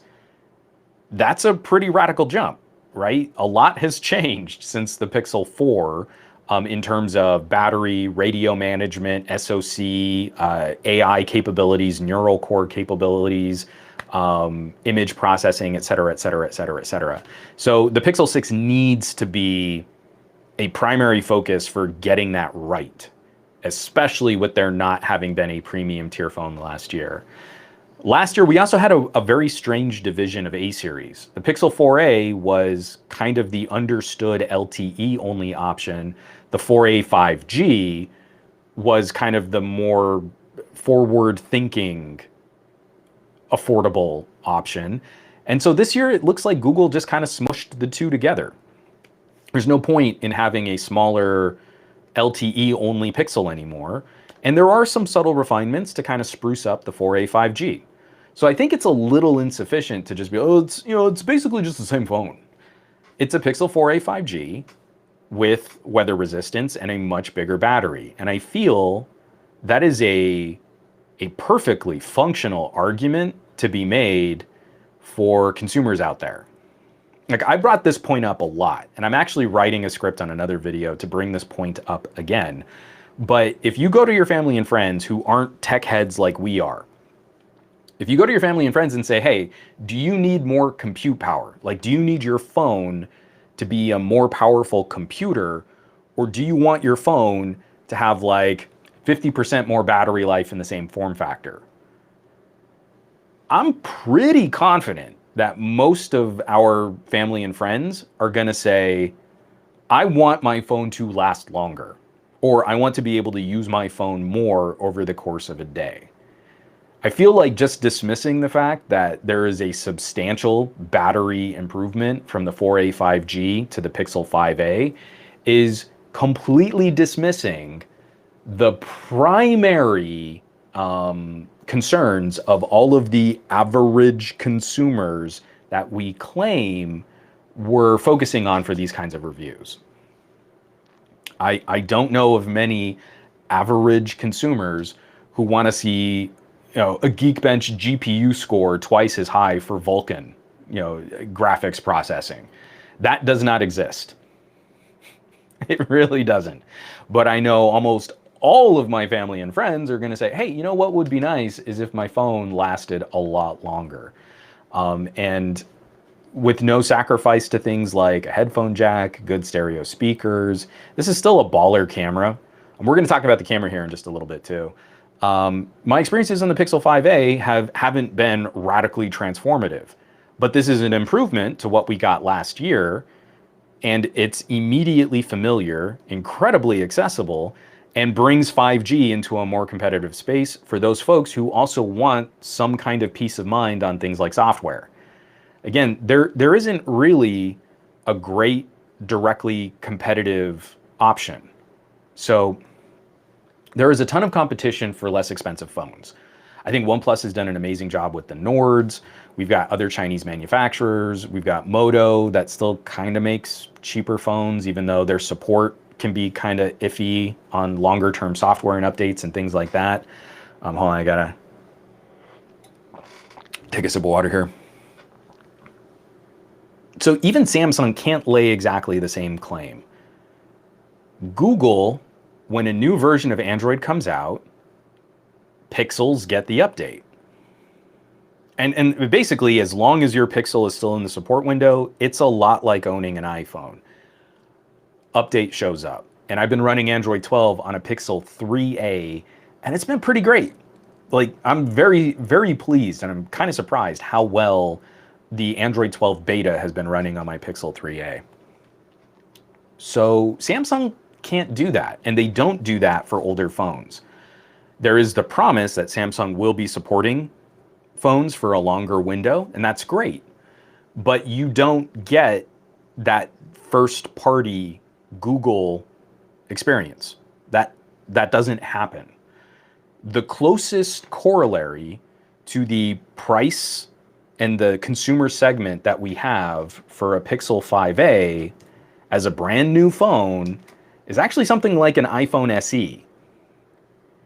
So for like $450, this is like our most direct competition. You've got a phone with a 5G radio, a legit 2 to 3 day battery life, dual camera sensors, and an awesome main camera sensor, and a very solid ultra wide, a headphone jack, water resistance, and a phenomenally nicer screen. And the one thing that the Pixel 5a loses to the iPhone SE is the longevity of 4K 60 frame per second video recording. Everything else is going to be a practical win on a Pixel 5a. This is kind of the conversation here. First party hardware. This is the company that makes the software, makes the core services, makes the hardware, all as one vertical one vertical for the company, right? They have complete control top to bottom of the phone, the design, the hardware, the operating system, how the operating system functions, and the core apps and services that are going to be used with that operating system. This is kind of the where we're at. So if you want that first party experience, I don't see how I don't see how the 5a loses.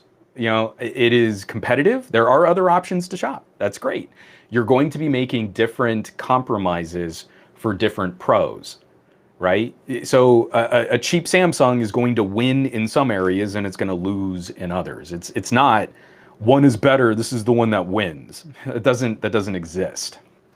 But I don't see how a Pixel 5a can truly lose when it's just a good, competitive, mainstream daily driver phone that does a great job of showcasing Google software and services.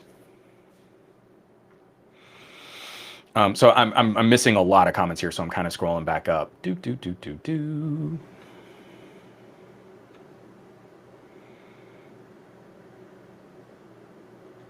Some chatter about older Pixels, Pixel 3s. So this is a question from Aditya. Do you think Google will discriminate between the A line, now running Qualcomm SoC, and the flagship lineup running Tensor when it comes to updates? And I don't think they will. I can't claim for certain. I don't know what their long-term software support strategy is looking like, but this is a critical talking point for a company like Google. And I think if they got too I think if they got too precious with the Tensor phones at the expense of the support for the Qualcomm powered phones, that would actually just do a disservice. Like if you were on a Pixel 4 and updates started lagging way behind the Tensor powered phones, you probably wouldn't go buy another Pixel. I think you'd go, oh, well, Google's getting lazy. Oh, they left me out in the cold. It would leave you feeling sour, and I think you would move on. And I think this is likely going to be a situation where the main bulk of Pixels out there are running a Snapdragon 710 to a Snapdragon 765. There's a pretty consistent quality of software support, and obviously you need to take into account all of the other little myriad hardware variations. You can't just roll an update for a Pixel 4a and it's the exact same code as a Pixel 5, right? We know it's more complicated than that, but the fact that we've used so many consistent SoCs, and we've now, for the 4A 5G and the 5A and the 5 are all running similar internal hardware. I'm hoping for that bulk of Pixel owners, we don't see that support taper off too much as we start moving into the Tensor era. I can't claim that. I don't know that's what's going to happen, but I think it's in Google's interest to try and keep consistent with their previous releases. From Dave Burns, I'm seeing the headlines that say the 5A is too expensive when Xiaomi exists, but like not in North America. And also it's like, of course the Pixel 5A is going to be too expensive in most of the markets that Xiaomi do business in, because the 5A is at present only being sold in the United States and in Japan. So this was a consolidating year for Google. They smushed the 4A and the 4A 5G into one phone for their sort of mid-ranger category.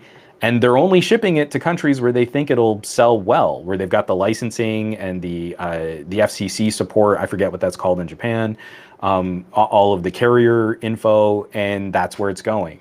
So if you've got to ship a Pixel 5A to another country, it's going to be even more expensive than a Xiaomi, like a Mi 11 Lite, right? It's already like $100 more than a Mi 11 Lite 5G. Yeah, that's great. Now, do we trust that Xiaomi is going to support the Mi 11 Lite, improve performance, and drop new features for that phone like Google has for all of their Pixels? Like when the Pixel 5 got a CPU and GPU upgrade early into the phone's life. Are we going to see that with the Mi 11 Lite? Are we going to see two full operating system updates past the year of release? I hope so. That'd be really cool. I don't know that Xiaomi operates at those kinds of margins and profits off of their phones for that kind of consistency of software support. That kind of software support costs money.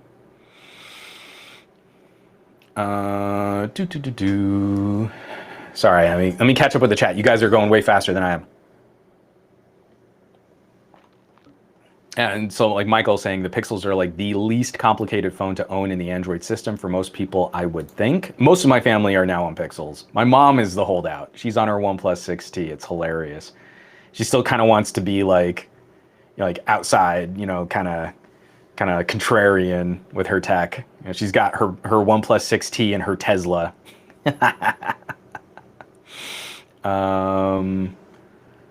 Let's see. I mean, a lot of people have said, you know, like, hey, it's all the camera you might really need. Gorm Lord, ugh, it's like a slideshow with that 60 hertz screen. That's trash. From Nam, do you think Tensor phones will get 5 or more years of software, and will Pixel 6a, will that be on Tensor? I don't think Google is going to radically change up their support strategy. I think 4 years is kind of the sweet spot. And that's really like your core bulk. When you look at that kind of curve of average phone swapping, you kind of see the start of it at around 2 years and kind of the peak of it around 4 years. And I think 4 years is really kind of your main, 2 to 4 years is that main window when people are looking at replacing a phone. And I think if you're doing quality software, then that last update as you get into year 4 is critical because it needs to be extremely well polished.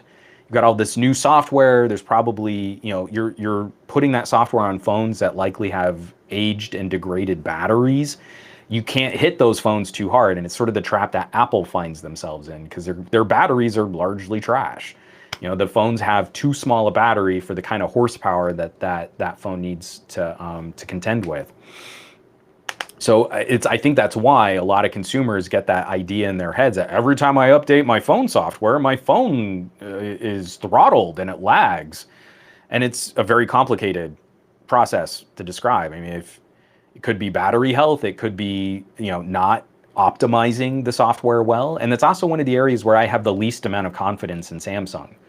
I really feel that when you get to a 4th OS update from Samsung, that is really going to be the company trying to force those smartphone owners into buying something new.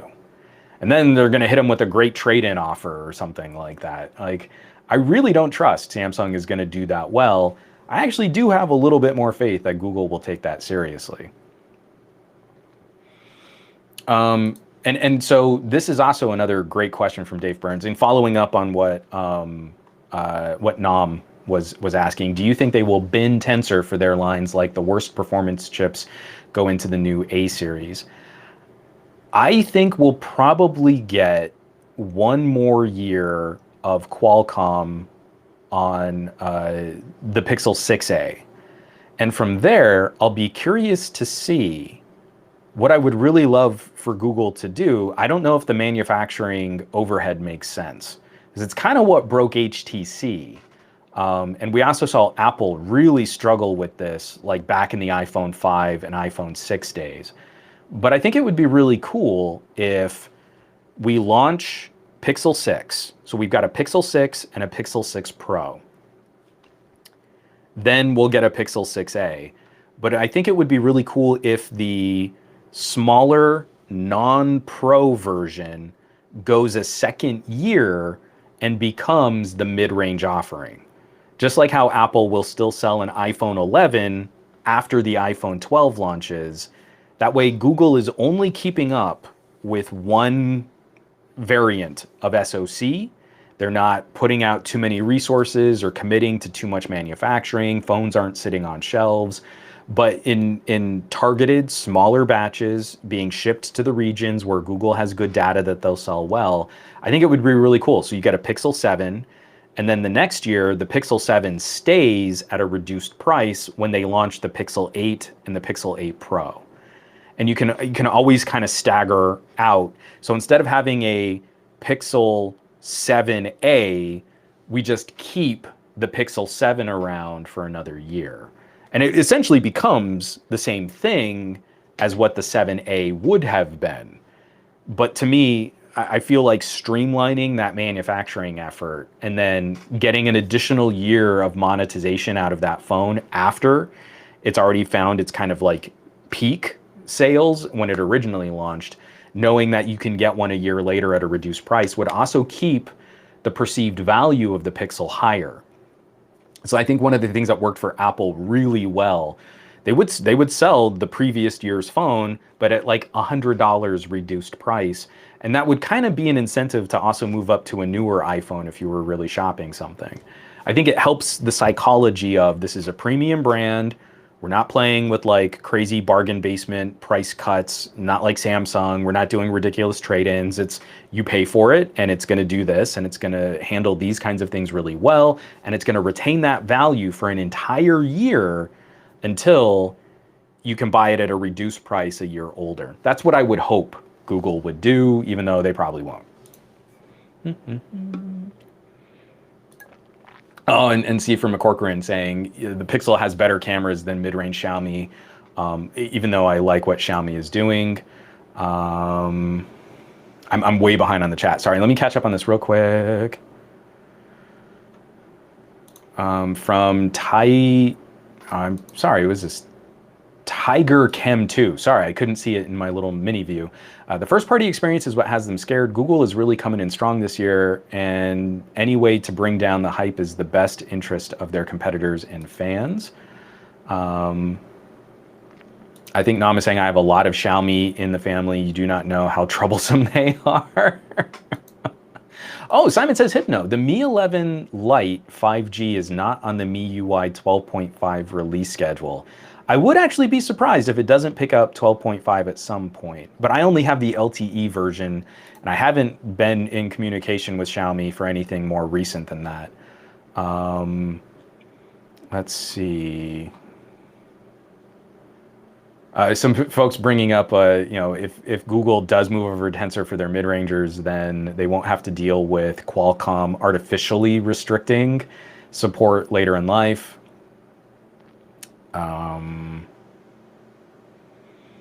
Oh, from ER 1980. At some point, yeah, I should kind of jump on a call with Dr. Ian Cuttress. I think this question to do with Google Tensor would be a good question for him and his thoughts. And especially once the phones are out, I'm sure we're going to see some commentary from Anantech. And get this down here to the bottom. Okay, so as we're gonna kind of get into the end here, I did want to address some of the issues. 5A, the Pixel 5A has been getting a lot of flack because obviously this camera is completely unusable. It doesn't matter that Google's video processing has improved tremendously since the Pixel 3A.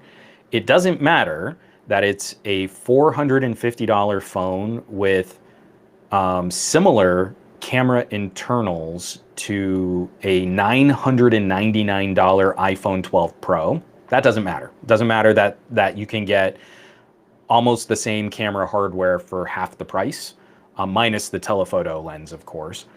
It doesn't matter that the stills are phenomenal, that the night mode is still phenomenally good. None of that matters. You see, the only thing that matters is that this phone can sometimes thermal throttle and shut off the video clip if you record long stretches of 4K video at 60 frames per second. Now, I've been shooting 60 frame per second video almost my entire YouTube career, and I have mostly received criticisms on using higher frame rate video, because obviously if we're making something more cinematic, I should be doing 30 or even 24 frames per second for my video. No one should use 60 unless you're using it to slow down footage, like if you're using it for half speed. And when we see the real in-depth, heavy-hitting smartphone camera reviewers, they almost never shoot or share clips at 60 frames per second, but that's why it's so critical that you don't buy a Pixel 5a. Because the Pixel 5a can only shoot for minutes of video at a time in 4K at 60 frames per second. And that's garbage. That's hot garbage. Everything else about this phone, which is an incredible consumer positive, great screen, great battery life, very good audio, a functional headphone jack that can drive decent, little consumer earbuds, a rear-mounted fingerprint sensor, which is ergonomically better than any in-display fingerprint sensor. See, none of that's important. One feature on the camera doesn't work as well as it might on a different phone. So 4K 60 frames per second, that's the only thing worth deciding on for your next smartphone purchase. I mean, just like, I can't think of anything else that could contribute to a smartphone conversation than just how long you can shoot a clip of 4K 60 frame per second video. 4K 60, folks. I mean, the gadget elite, especially those who are not on Team Pixel, have all spoken, and they've all decided that it's a deal breaker. Can't have it.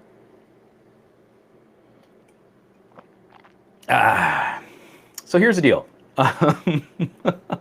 Snarkiness aside, there is another video after we're done with this podcast here.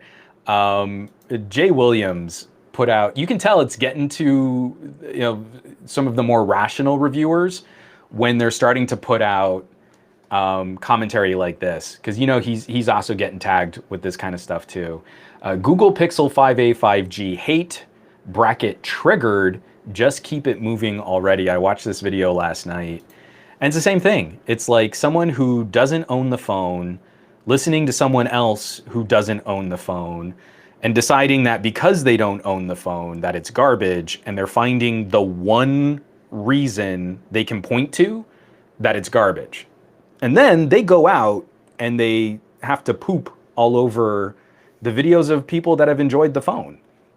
I've been muting and banning so many people from my last Surface Duo video. That Surface Duo video was welcoming people who bought the Surface Duo on a fire sale price. It's literally, we like the Surface Duo, welcome to the club.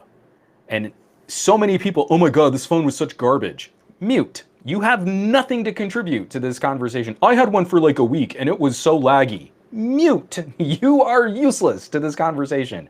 You are a non-contributing zero, and you're only walking into this conversation to harsh on other people having a good time. And that's kind of how I'm feeling with the Pixel 5a. This phone is an incredible competitive option for all the people we say we're making tech reviews about. The second someone says the phrase average consumer vomits out of their face, they should be talking about phones in this tier. If the phrase average consumer is puked out and then they're talking about $1,000 phone, that's as close to me wanting to cancel someone as I think we should ever get. So you know Jay Williams is feeling it hard when he's making commentaries about this kind of stuff. I shot a 4K 30 frame per second video because I wanted to edit it on the phone, and I did not know that Power Director had recently updated their app. So now phones like the Pixels on the Snapdragon 765s, the Pixel 5a now supports 60 frame per second rendering in Power Director. So I'm going to take it back out for another just sort of mini vlog talking about this, but I ran it for almost 20 minutes. Shooting 4K 30. I think the video looks pretty good. It's definitely a little grainier than some of the larger camera sensors in my office, especially when I do those gimmicky, close-ups where I just kind of punch into the video. I didn't reset the camera. But I think it looks solid. Like, this is the best looking video we've seen from a Pixel yet. Like, these improvements are definitely helping for an area where the Pixel was weak. But I did another test here in the office. It was like 76 degrees, 76, 77 degrees. And I shot for, oh wait, no, I can pull it up. I shot for almost 9 minutes.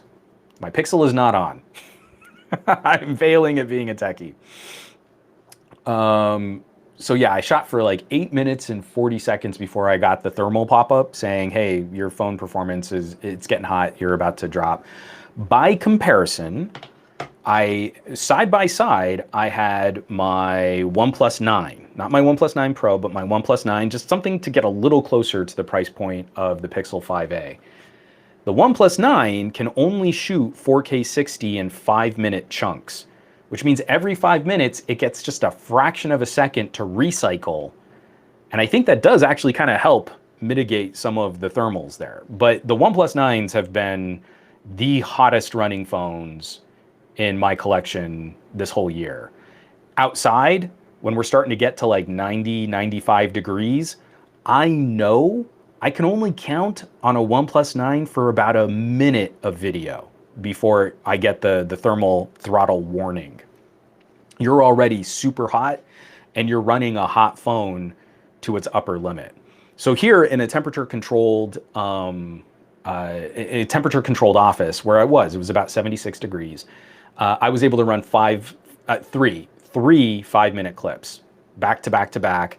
The OnePlus 9 ran for just over 15 minutes before I got that thermal warning. So yeah, it did better. It did almost twice as, not almost twice as good, from almost 9 minutes to just over 15 minutes. So you do the math. Yeah, we should absolutely be concerned about that. It's a feature on the Pixel 5a that cannot be used in a casual fashion.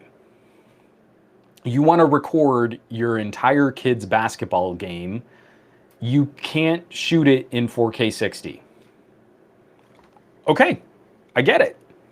Like, yes, that is something consumers should be concerned about. But I feel that is a consumer education on the least used video setting on most smartphones. It's going to take up a tremendous amount of space. Like what? If I shot for, I think the longest stretch I ever shot on was the LG V60, where I looped out like 30 minutes of 4K 60 frame per second video, and that was just over 16 gigs of storage. I think that's my longest run on a V60. I don't know a ton of consumers shopping in the mid-range that are trying to run clips of video that long. That is not the product we would recommend for someone who is trying to produce that quantity of video. And I feel fine saying that. If your concerns for a mobile device are being able to run not only tens of minutes, but potentially hour to hours of 4K 60 frame per second footage, were you ever seriously going to be shopping the Pixel 5a?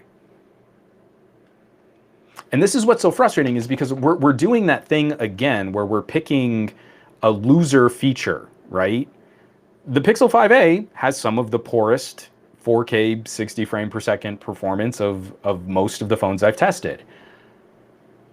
I don't feel that's a deal breaker, but I do feel that is a conversation. Someone's considering the phone, you say, by the way, if you set your camera to its maximum recording quality, the phone can only do this in shorter bursts. Like, consider only running it for about 4 minutes at a time if you're in cool weather. The phone can hang. You just have to shoot shorter clips and you're gonna be fine. I feel like that's fine. I feel like a number of people that would otherwise absolutely love this phone are gonna hear that and go, yeah, I don't think that's gonna be a problem for me. Like, I think they're gonna be okay. So it's not to dismiss, like, yes, we should be critical. Google put on a feature on this phone that you can't casually push go and let it run forever. That is absolutely accurate. And I don't think that's broken. And I don't think that's a problem. And I don't think it's something they can really fix with software. You're running a mid-ranger processor at its upper limit, and you're running your camera sensor at its hottest. So the camera sensor is hitting that. The battery is getting nuked. And the screen is likely set to a brighter, especially if you're outside, your screen brightness is cranking. And if the phone has your SIM card in it, you've also got that 5G radio going. You've basically maxed out the capacity of this phone, shooting that quality of video. I don't think there's a software patch to fix all of that. I don't think that exists.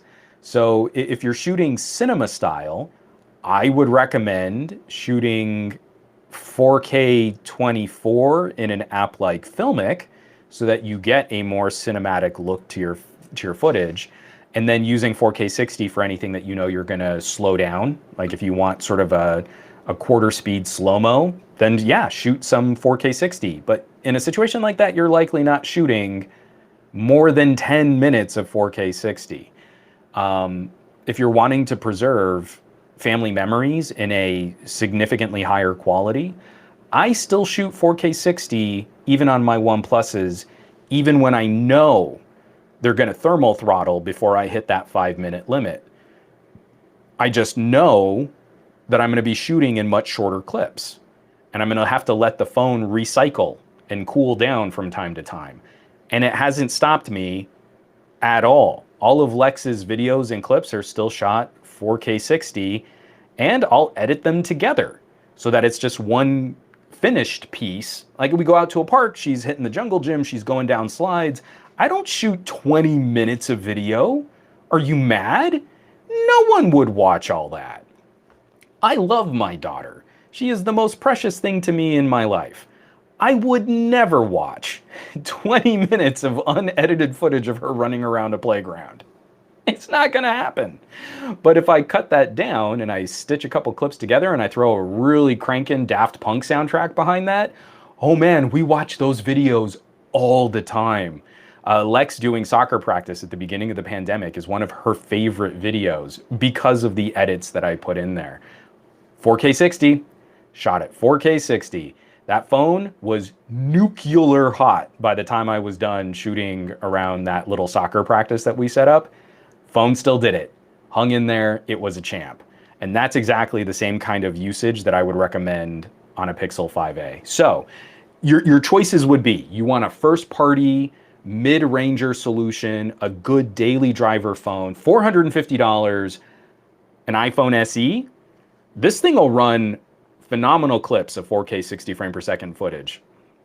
It won't be extended dynamic range, so you won't get the same kind of color and contrast that you'll get on a Pixel, but you'll get the higher resolution and the faster frame rate.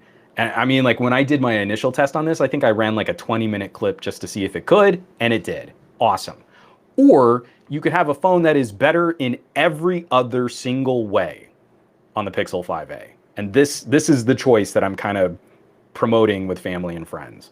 You got to step up a little bit more, grab yourself an iPhone 11 if you want to top it. And that's the kind of conversation we should be having. So I'm not bothered. I'm really not.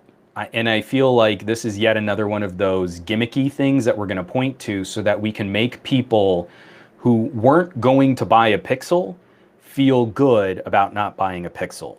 Right? We're getting kind of lit up about Google, the Pixel 6 right around the corner, but we're going to use Google as the loser, right? We're going to do to Google what we did to LG. We're going to do to Sony what we did to LG. Going to kind of build them up. There's a little interest here. Oh, hey, it's something fresh. Oh, competition is so important. But you know what? You should probably buy a Samsung. And that's what they're going to do. And anyone who's kind of playing that game, well, I'm a tech reviewer and I'm objective in my commentary, but I'm not going to review the Pixel 5a. It's just not worth it's enough. BS. That's such crap. I hate it. I hate that it's gotten so gimmicky when it comes to just kind of leaning into whatever is popular for SEO and for those kinds of metrics. So if you want to shoot monster long clips of 4K 60 frame per second footage, I would recommend last year's phones. I wouldn't recommend any phones from this year. Even though Samsung's can last longer, Samsung seems to mess around with your bitrate more. I had way more dropped frames on my Galaxy S21. That phone was running screaming hot. And the Galaxy S21 so far is the only phone I've had that just cratered a clip without some kind of warning first. So if you go to my S21 camera deep dive, the footage that I shot over the freeway is like the end of the day, it's the hottest the phone gets, and it's some of the most aggressive 4K video that I need to shoot. And it just killed the clip. So that was bad. You could maybe shop something with like a Snapdragon 870, but I do worry that because the 870 was binned to operate at a higher clock speed, you're already at the upper limit of what that SoC can do. So if the phone is already running near its upper limit and it's already running hot, I don't know that you really do get better performance out of the 870 when it comes to things like thermal performance on long running clips of video. I don't really feel like the 870 represents an advantage over the 865 if we're talking about capturing 4K 60. In fact, it might be a detriment because the chipset is already sort of overclocked compared to the 865. So that means phones like, oh, you know, a phone that would be really good at that also is the Note 20. Note 20 Ultra, I had very good experiences running that camera harder, and I think you could end up with a much better consistency of footage than you would against an S21. So shop yourself a Note 20 Ultra, an LG V60. Sony's still run hotter than I'd like, but the Xperia 1 Mark II was very well behaved for a lot of the clips that I captured. With an Xperia 1 Mark II, you'd also get the benefit of 4K 120 for slow motion video, which is absolutely gorgeous. I'm trying to think, I'm missing something in there. You wouldn't want to go with a OnePlus because of the 5-minute limit on clips. And I just don't know enough about other options like Asus. So I don't know if those phones, even though they have better thermal management, if the cameras would really compare as well. But when it comes to like the content creation phones, Note 20, V60, even an LG Wing wouldn't be terrible. That 765 in the LG Wing is surprisingly good at shooting longer clips of 4K 60 frames per second. But again, you're talking about a very rarefied niche of video content and production, and I wouldn't hold that against any other phone that's more mainstream or consumery. So again, I think it's very easy to pick on Google. I think it has become fashionable for techies, especially more Western tech reviewers, to pick on smaller brands. If it's got smaller market share, you can count on it being the loser. And it's not about whether or not the phone is objectively a good solution for the right consumer. It's what's going to pump up my numbers and what's going to make me more money on an ad selling platform like YouTube. And I think that's pretty gross. They can justify it any way they want. I think that is a terrible disservice to the tech reviewer commentary. So check out Jay Williams' editorial, his vlog on this. You can tell he's upset. I'm frustrated. And I think this kind of gimmicky, well, I ran it really hot and it throttled. Yeah, it did. Cool. And I feel like that is such a small piece of the story for what this phone is expected to be, that all you're doing is spreading FUD.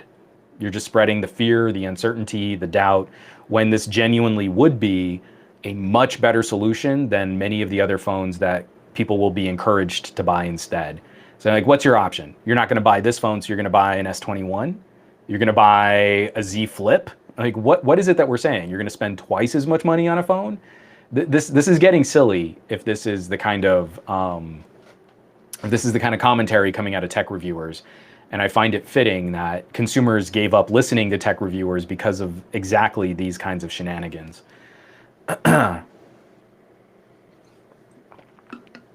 So I think we should probably get going here. Matt Tyler just dropped a comment. Microsoft data breach news is breaking on all sites, but my voice is just about gone.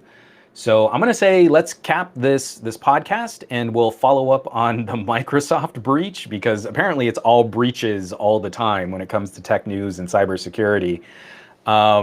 Dave Burns, feels like a bubble's about to burst. Yeah. So many companies seem to be lax on their data infrastructure right now. So not too surprised by that. But again, I'm not surprised. I'm just disappointed. So let's go ahead and cap this now. I'm going to have more to say on the Pixel 5a in sort of a general review sense. I'm going to shoot one more little vlog on it, just also using wireless audio, because I found out you could use USB audio. And I think we're going to be fine. I think this phone is going to be one of those great options to recommend to your family and friends who want sort of a no-hassle, streamlined, straight to the point, solid performer with epic battery life. And trying to convince them that they need to buy something else because of 4K 60 frame per second video means you're not listening to your family and friends, and you're being a bad techie. Bad techie. Bad techie. No new Tensor chips for you. So let's go ahead and wrap this up, folks. I'm going to have a ton of content coming out. We didn't even get to the next doc. That's how much I rambled. So I'm just going to cut together my next doc video. And it's such a great little laptop dock. I'm so excited being able to compare it against the U Perfect. It's phenomenal. It's getting a positive review, spoiler alert. And I'm going to have that video out on breaches for reviews.org. Hopefully that'll be published tomorrow. And then I've got some earbud stuff that I can't talk about just yet, but I'm hoping the embargo will be lifting on them soon, because I think they're really cool, and I hope that other people will have some fun with them too. So, folks, I want you to have an amazing week. I want you to do awesome with your technology. I want you to be awesome with your technology. And I'll catch you all back here next week to talk about the Microsoft breach on another episode of the Monday Morning Tech Chat Show on the SGGQA podcast channel. Be safe. Take care. It's still crazy out there. Look out for each other. Be good neighbors. And I'll catch you back. I love you all.